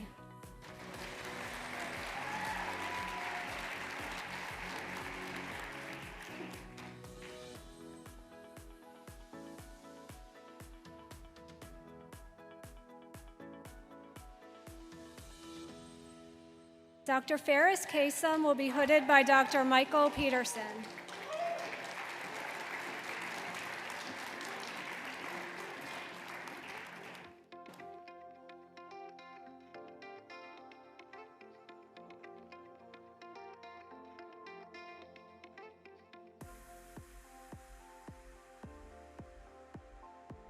Dr. Paul Kasanich will be hooded by Dr. Joseph DeMay.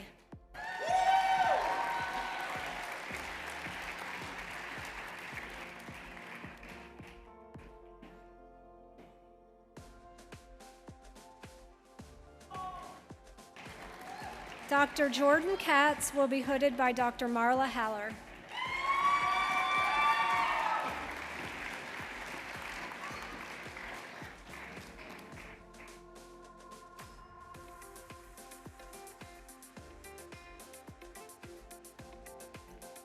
Dr. Navjot Kaur will be hooded by Dr. James Wadding.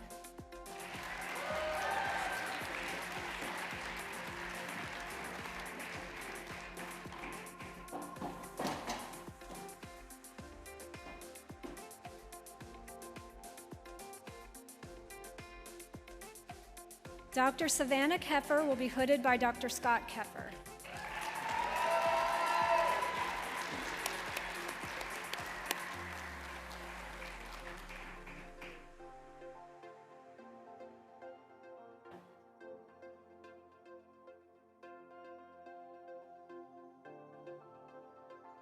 Dr. Miraj Khan will be hooded by Dr. Mubarak Khan.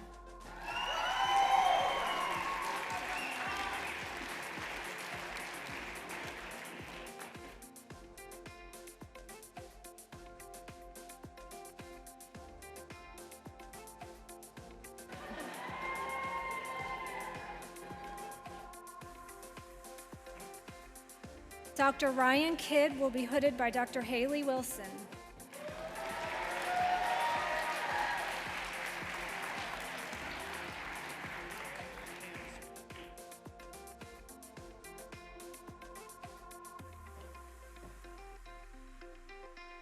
Dr. Morgan Korn will be hooded by Dr. Todd Morrison.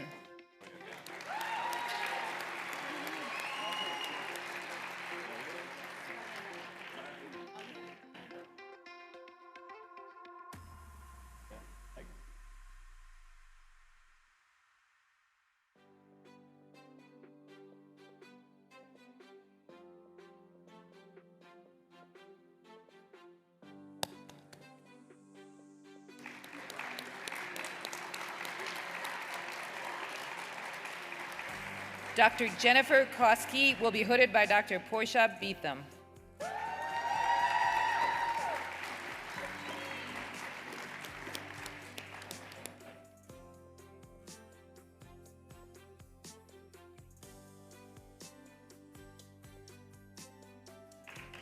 Dr. Janice Kubiak will be hooded by Dr. Janice Kubiak will be hooded by Dr. Jacqueline Kubiak.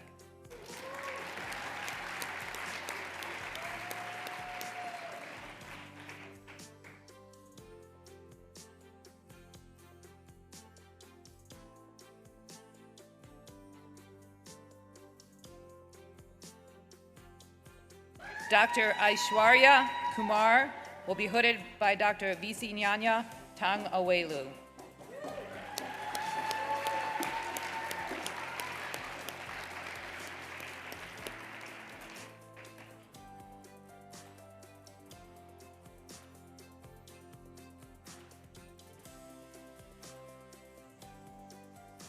Dr. Nicholas Labatch will be hooded by Dr. Jocelyn Mann.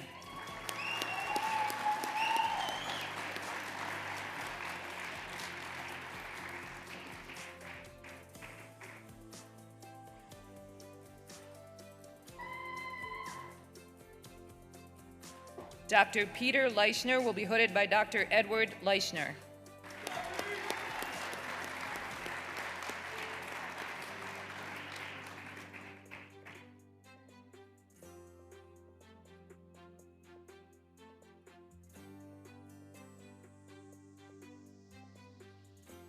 Dr. Leanne Leslie will be hooded by Dr. Marla Haller.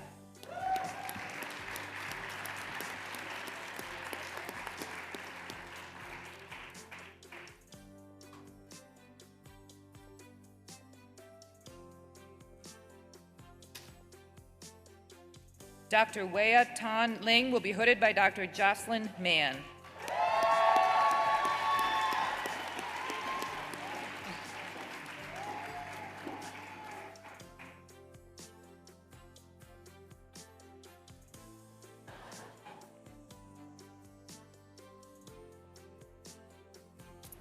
Dr. Hannah Lane Lynch will be hooded by Dr. Lori Seaman.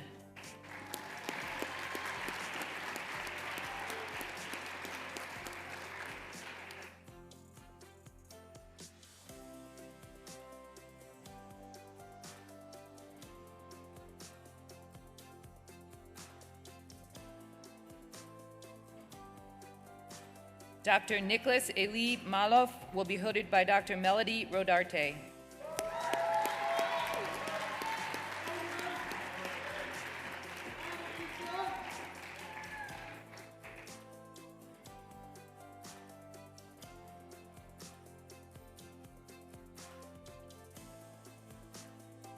Dr. Noor Malik will be hooded by Dr. Arif Malik.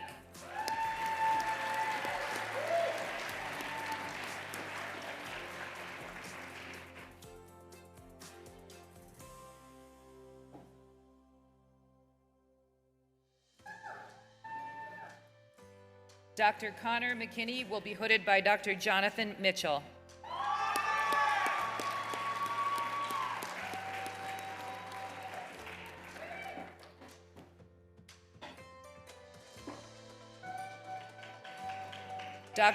Dr. Ashley Lynn McNichols will be hooded by Dr. Jessica Wilson.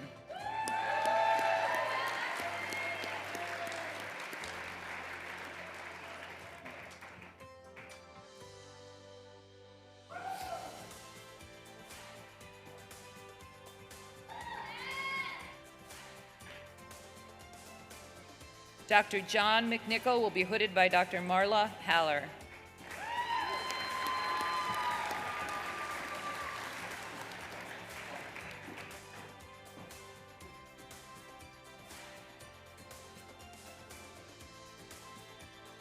Dr. Marina McHale will be hooded by Dr. Marlene Zacher.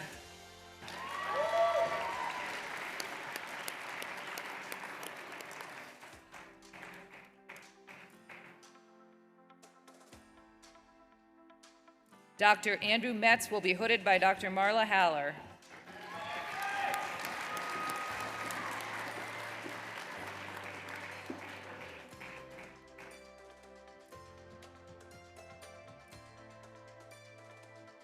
Dr. Caden W. Minix will be hooded by Dr. Doug Minix.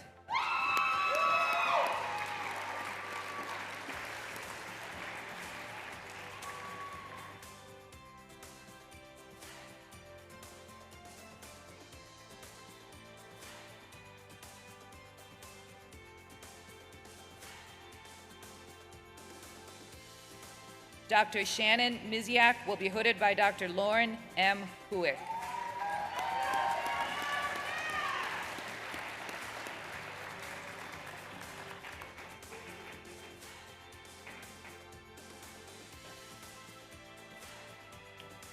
Dr. Kylie Moore will be hooded by Dr. Fred Moore.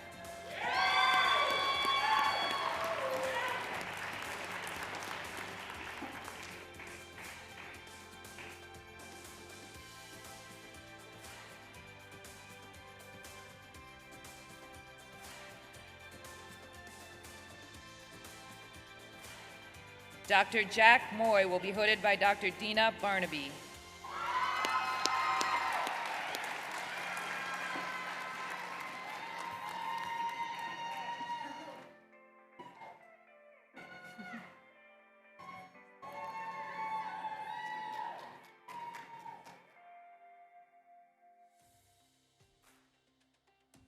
Dr. Melvin Moy will be hooded by Dr. Jane Daugherty Luck.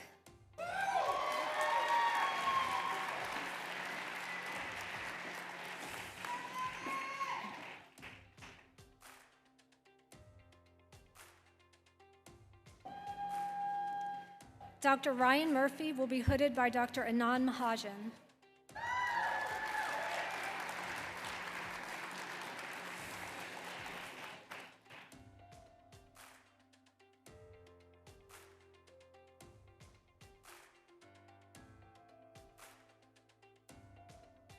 Dr. Usha Glory Murugesan will be hooded by Dr. Selva Rajin Murugesan.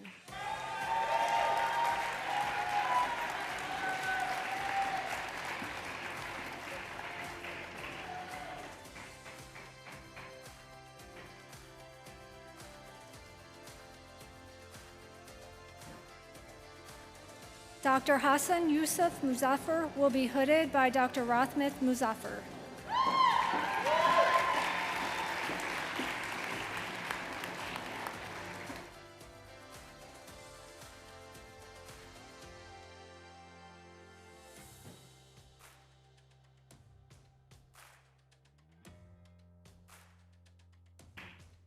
Dr. Tyler Nursing will be hooded by Dr. Marla Haller.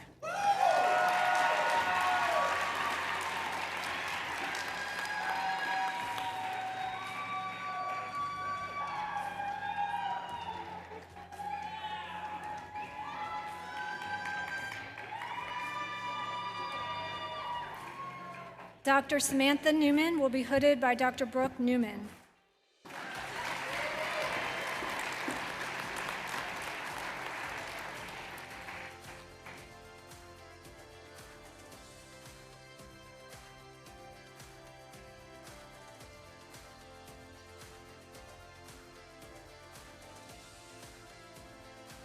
Dr. Justin Newman will be hooded by Dr. Michael Peterson.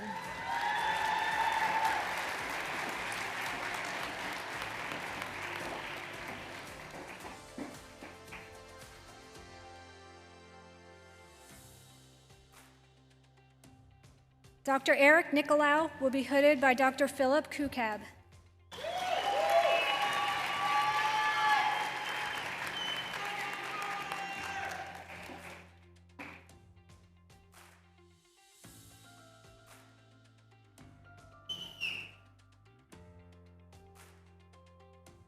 Dr. Drew Parkinson will be hooded by Dr. Robert Zarin.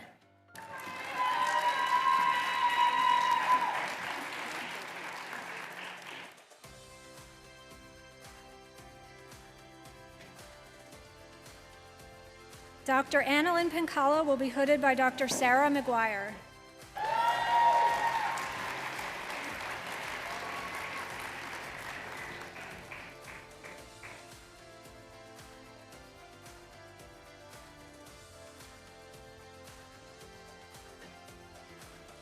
Dr. Trent Perkins will be hooded by Dr. Art Rubin.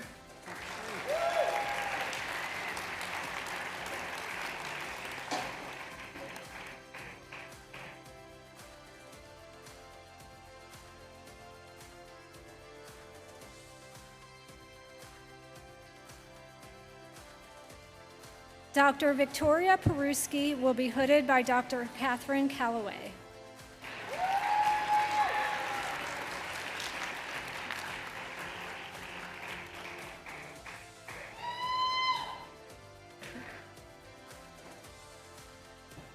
Dr. Haley Peterson will be hooded by Dr. Catherine Calloway.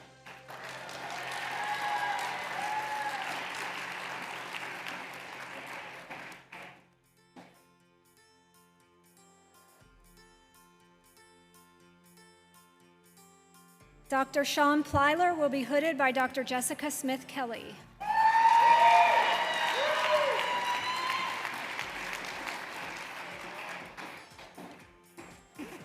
Wrong way.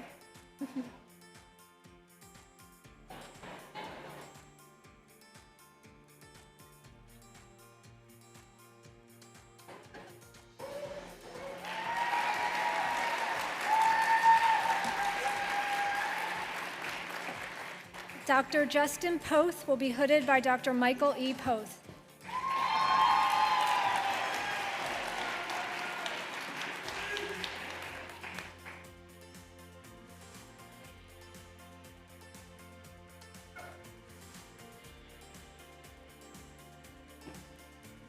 Dr. Grant Proper will be hooded by Dr. Hillary Hamrick.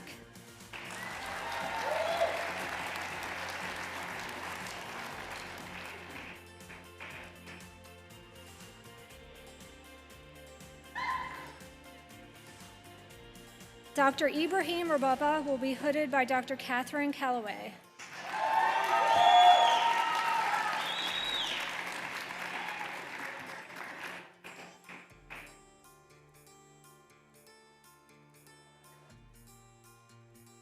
Dr. Lauren Rakes will be hooded by Dr. Abigail Frank.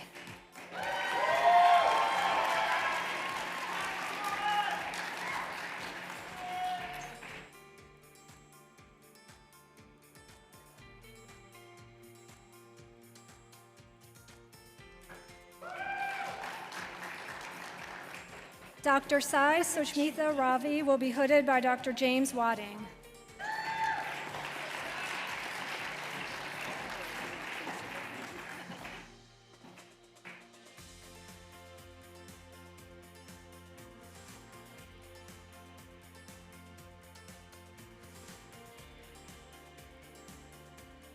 Dr. Lindsay Brooke Ray will be hooded by Dr. Jocelyn Mann.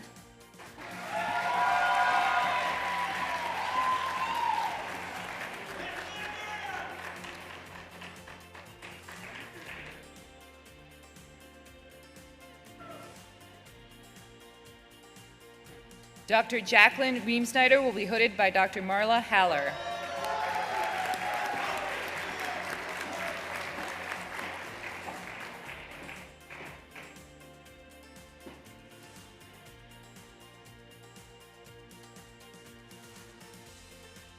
Dr. Sneha Reddy will be hooded by Dr. Buddha Reddy.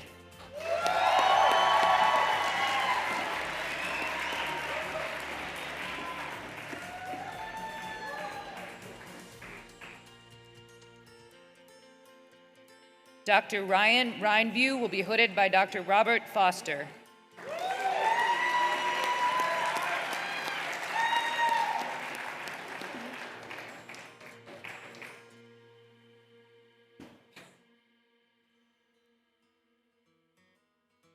Dr. Anne Marie Rice will be hooded by Dr. Dwight Bundy.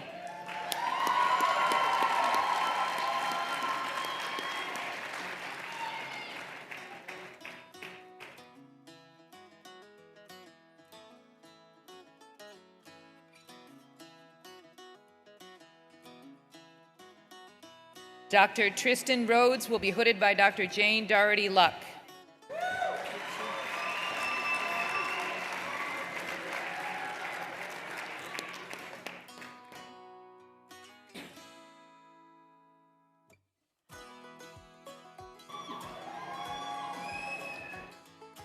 Dr. Anna Ritz will be hooded by Dr. Jocelyn Mann.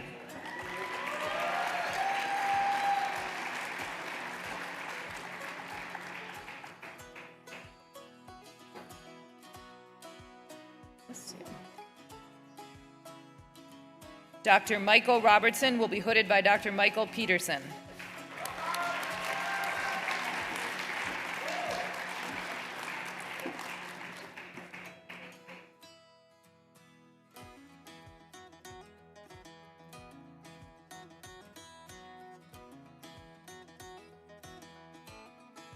Dr. Troy Lewis Romero will be hooded by Dr. Portia Beetham.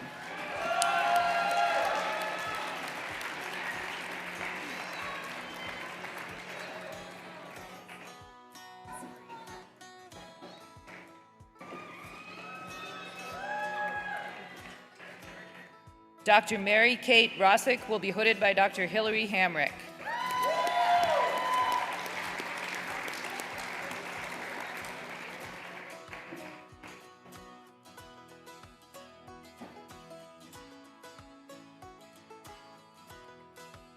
Dr. Michelle Russell will be hooded by Dr. Jane Doherty Luck.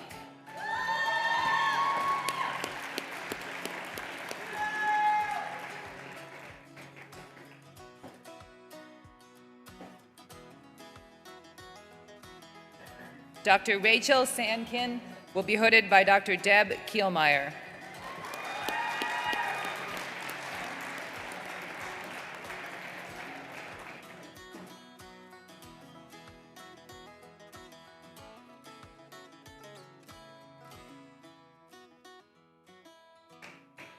Dr. Kelsey Scherer will be hooded by Dr. Marla Haller.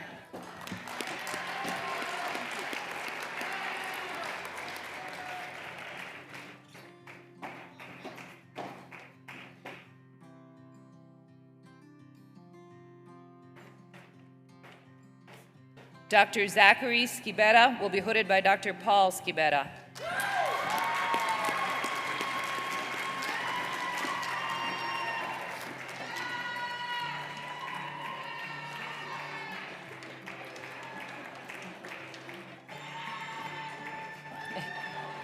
Dr. Laura Sater will be hooded by Dr. Michael Peterson.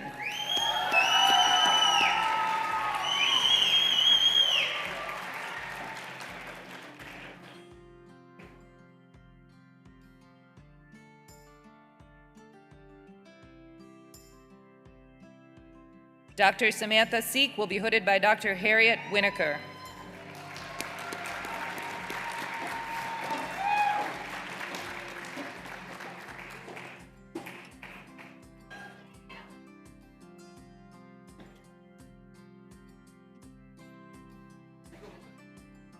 Dr. Kayla Setzer will be hooded by Dr. Catherine Calloway.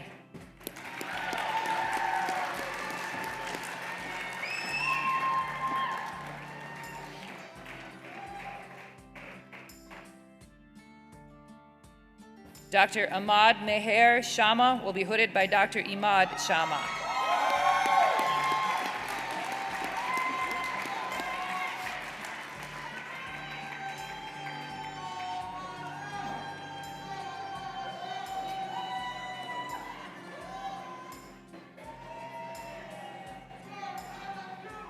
Dr. Griffin Shimp will be hooded by Dr. Richard Shimp.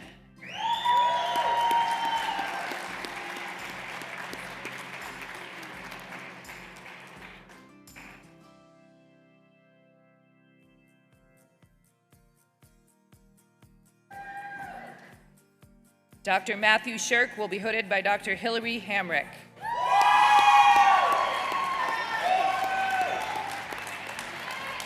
You're everywhere.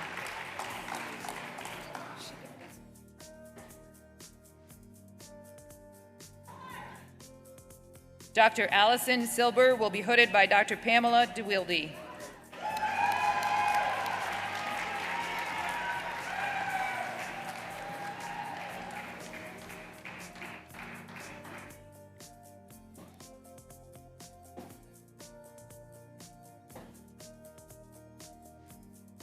Dr. Shresh Singh will be hooded by Dr. Robert Foster.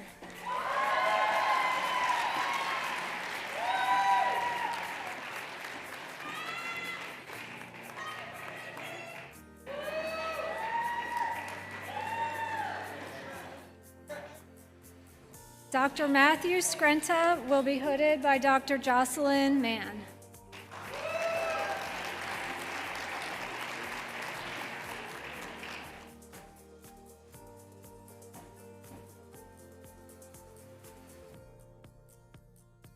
Dr. Leah Smith will be hooded by Dr. Peyton Welch.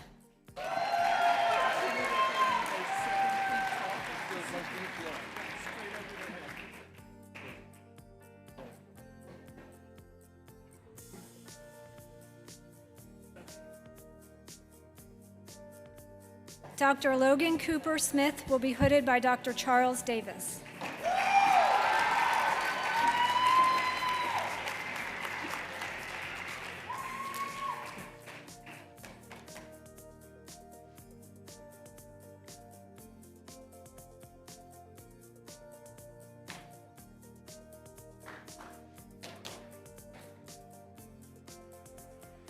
Dr. Riley Smith will be hooded by Dr. Charles Davis.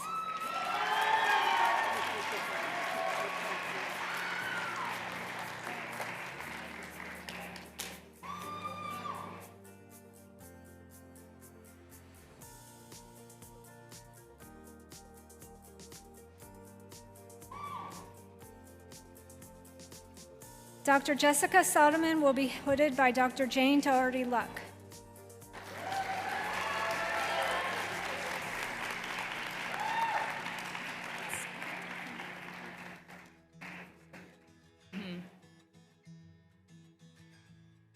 Dr. Alex Somerville will be hooded by Dr. Art Rubin.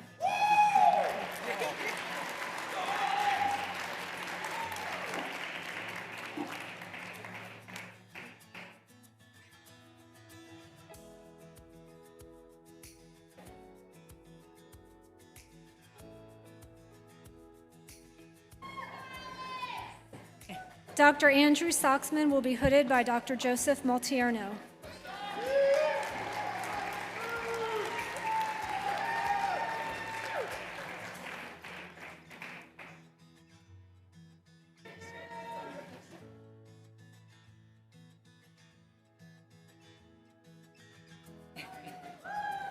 Dr. Fatima Zahra Spa will be hooded by Dr. Amara Spa.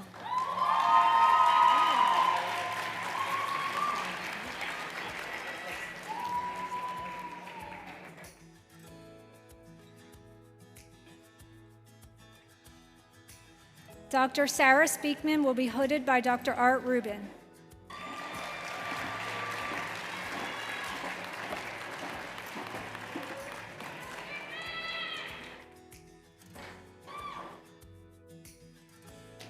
Dr. Catherine Spurlock will be hooded by Dr. Jocelyn Mann.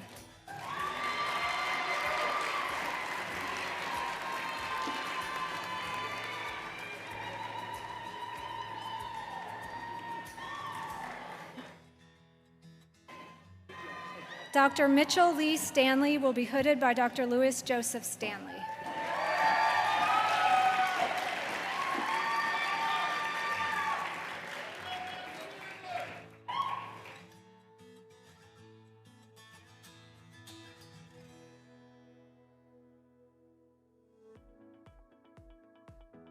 Dr. Sherry Yvonne Starling will be hooded by Dr. Hillary Hamrick.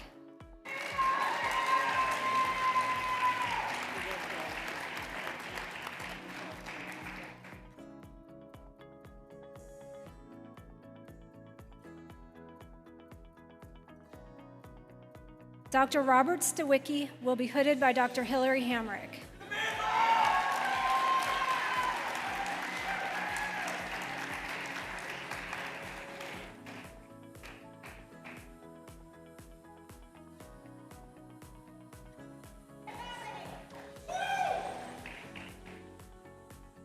Dr. Aman Sundarji will be hooded by Dr. Jane Doherty Luck.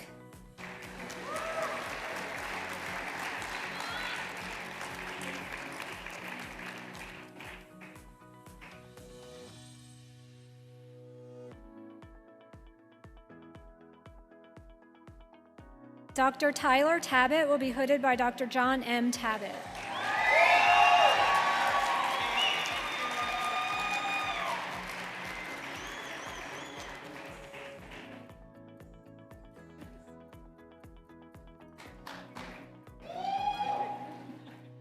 Dr. Mariam Tarar will be hooded by Dr. Celia McClay.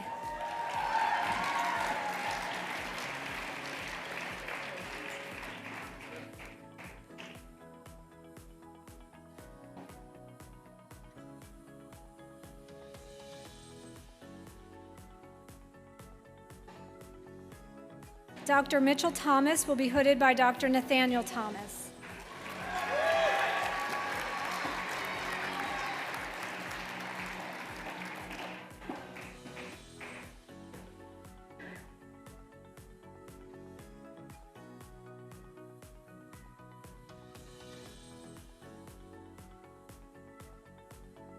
Dr. Raekwon Timmons will be hooded by Dr. Lauren Miller.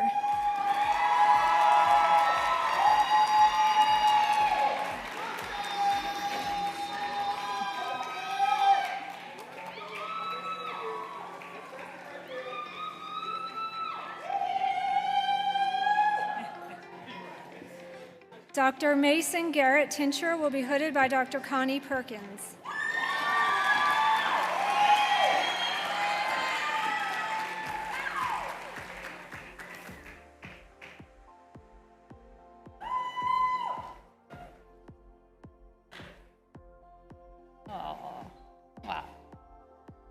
Dr. Zach Uzzle will be hooded by Dr. Amanda Malenkoff.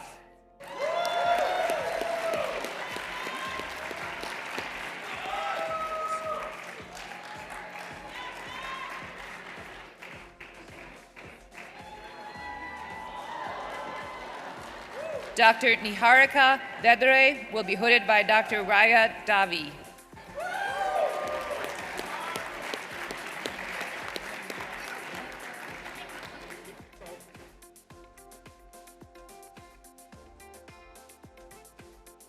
Dr. Quinn Nu Julie Vo will be hooded by Dr. James Wadding.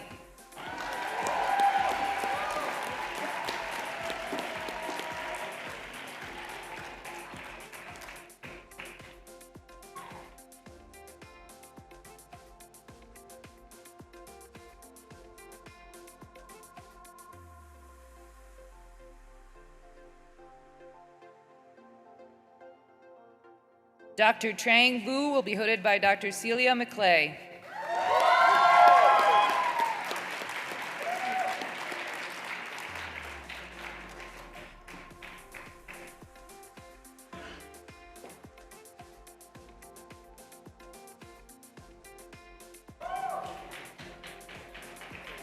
Dr. Morgan Renee Buslick will be hooded by Dr. Lisa Retke.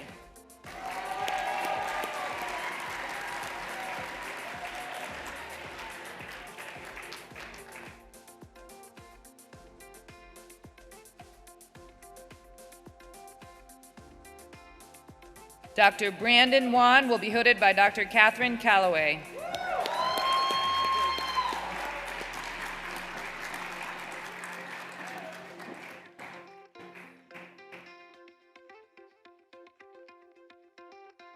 Dr. Teham Barak will be hooded by Dr. Robert Foster. Right.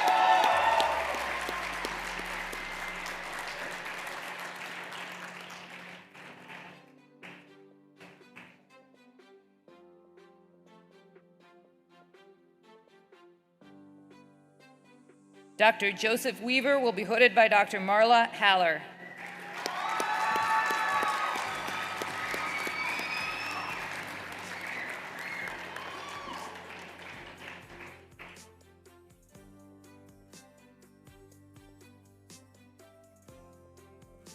Dr. Marion White will be hooded by Dr. Ashley Brent.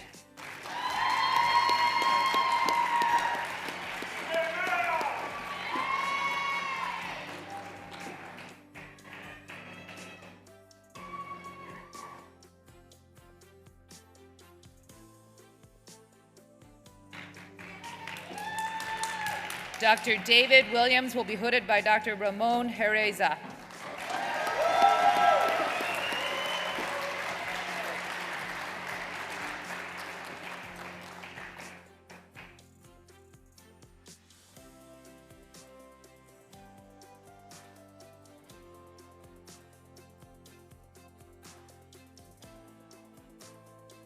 Dr. Joseph Wing will be hooded by Dr. Catherine Calloway.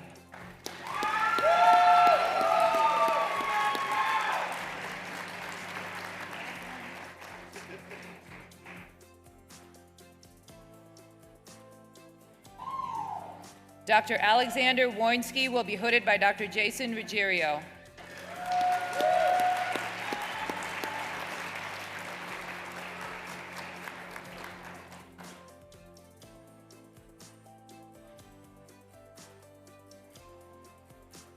And Dr. Lana Yunus will be hooded by Dr. Juwana Mali.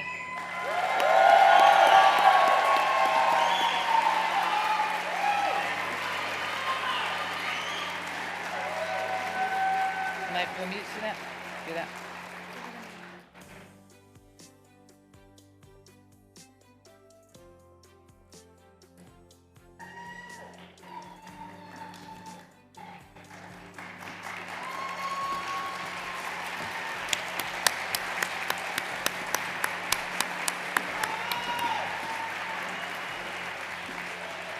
And we would like to take this time to recognize members from the class of 2023 who are unable to attend today's ceremony.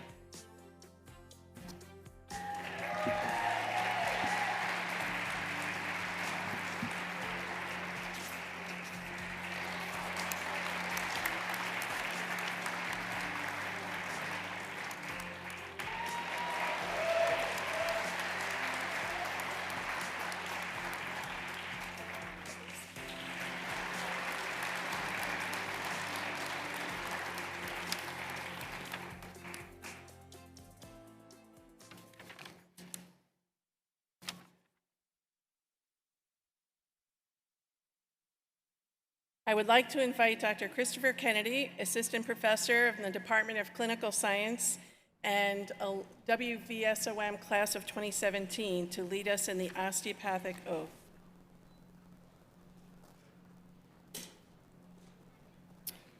Candidates, please stand and repeat the osteopathic oath after me. I do hereby affirm my loyalty to the profession I am about to enter.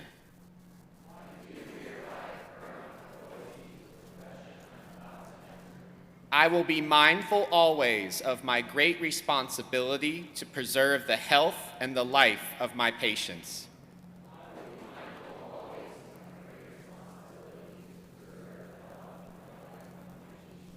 To retain their confidence and respect, both as a physician and a friend.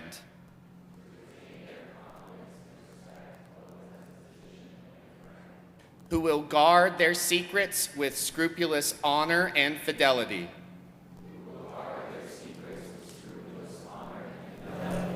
To perform faithfully my professional duties. To employ only those recognized methods of treatment. Consistent with good judgment and with my skill and ability. Keeping in mind always nature's laws and the body's inherent capacity for recovery.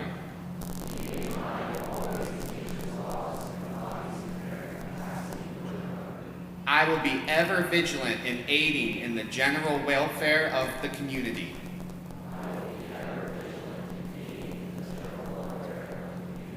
Sustaining its laws and institutions. Not engaging in those practices which will in any way bring shame or discredit upon myself or my profession.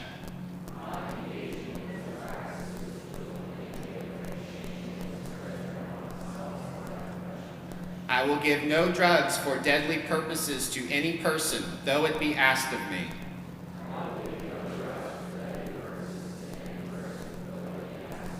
I will endeavor to work in accord with my colleagues in a spirit of progressive cooperation.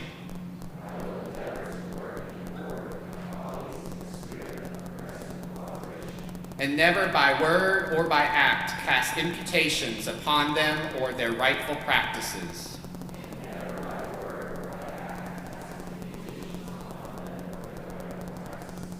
I will look with respect and esteem upon all those who have taught me my art.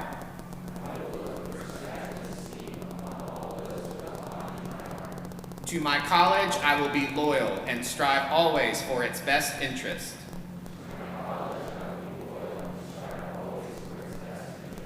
And for the interests of students who will come after me. I will be ever alert to further the application of the basic biologic truths to the healing arts.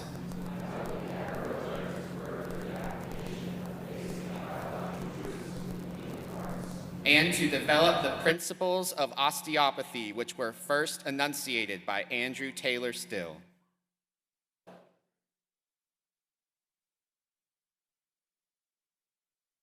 You may be seated.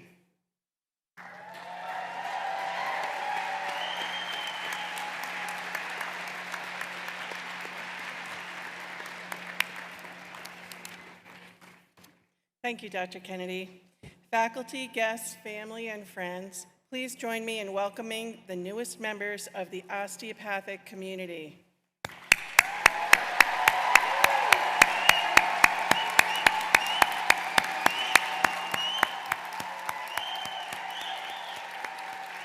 Look around, you have a standing ovation.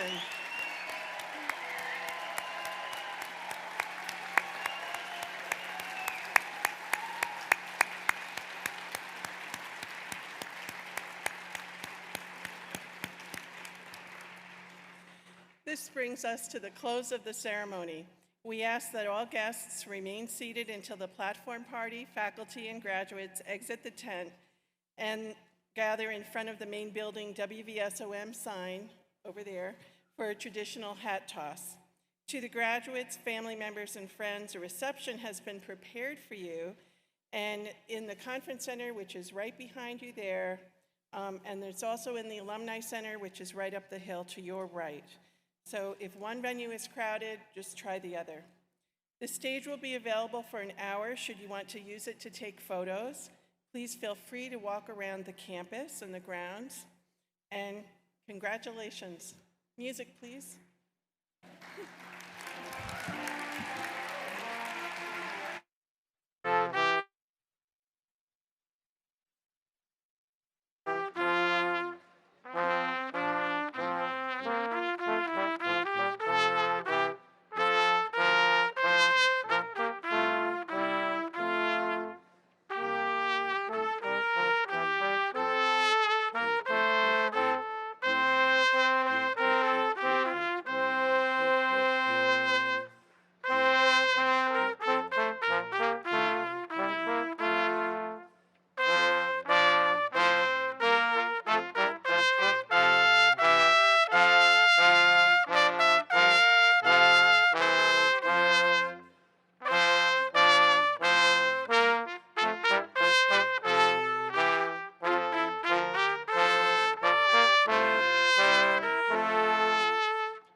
Take it out.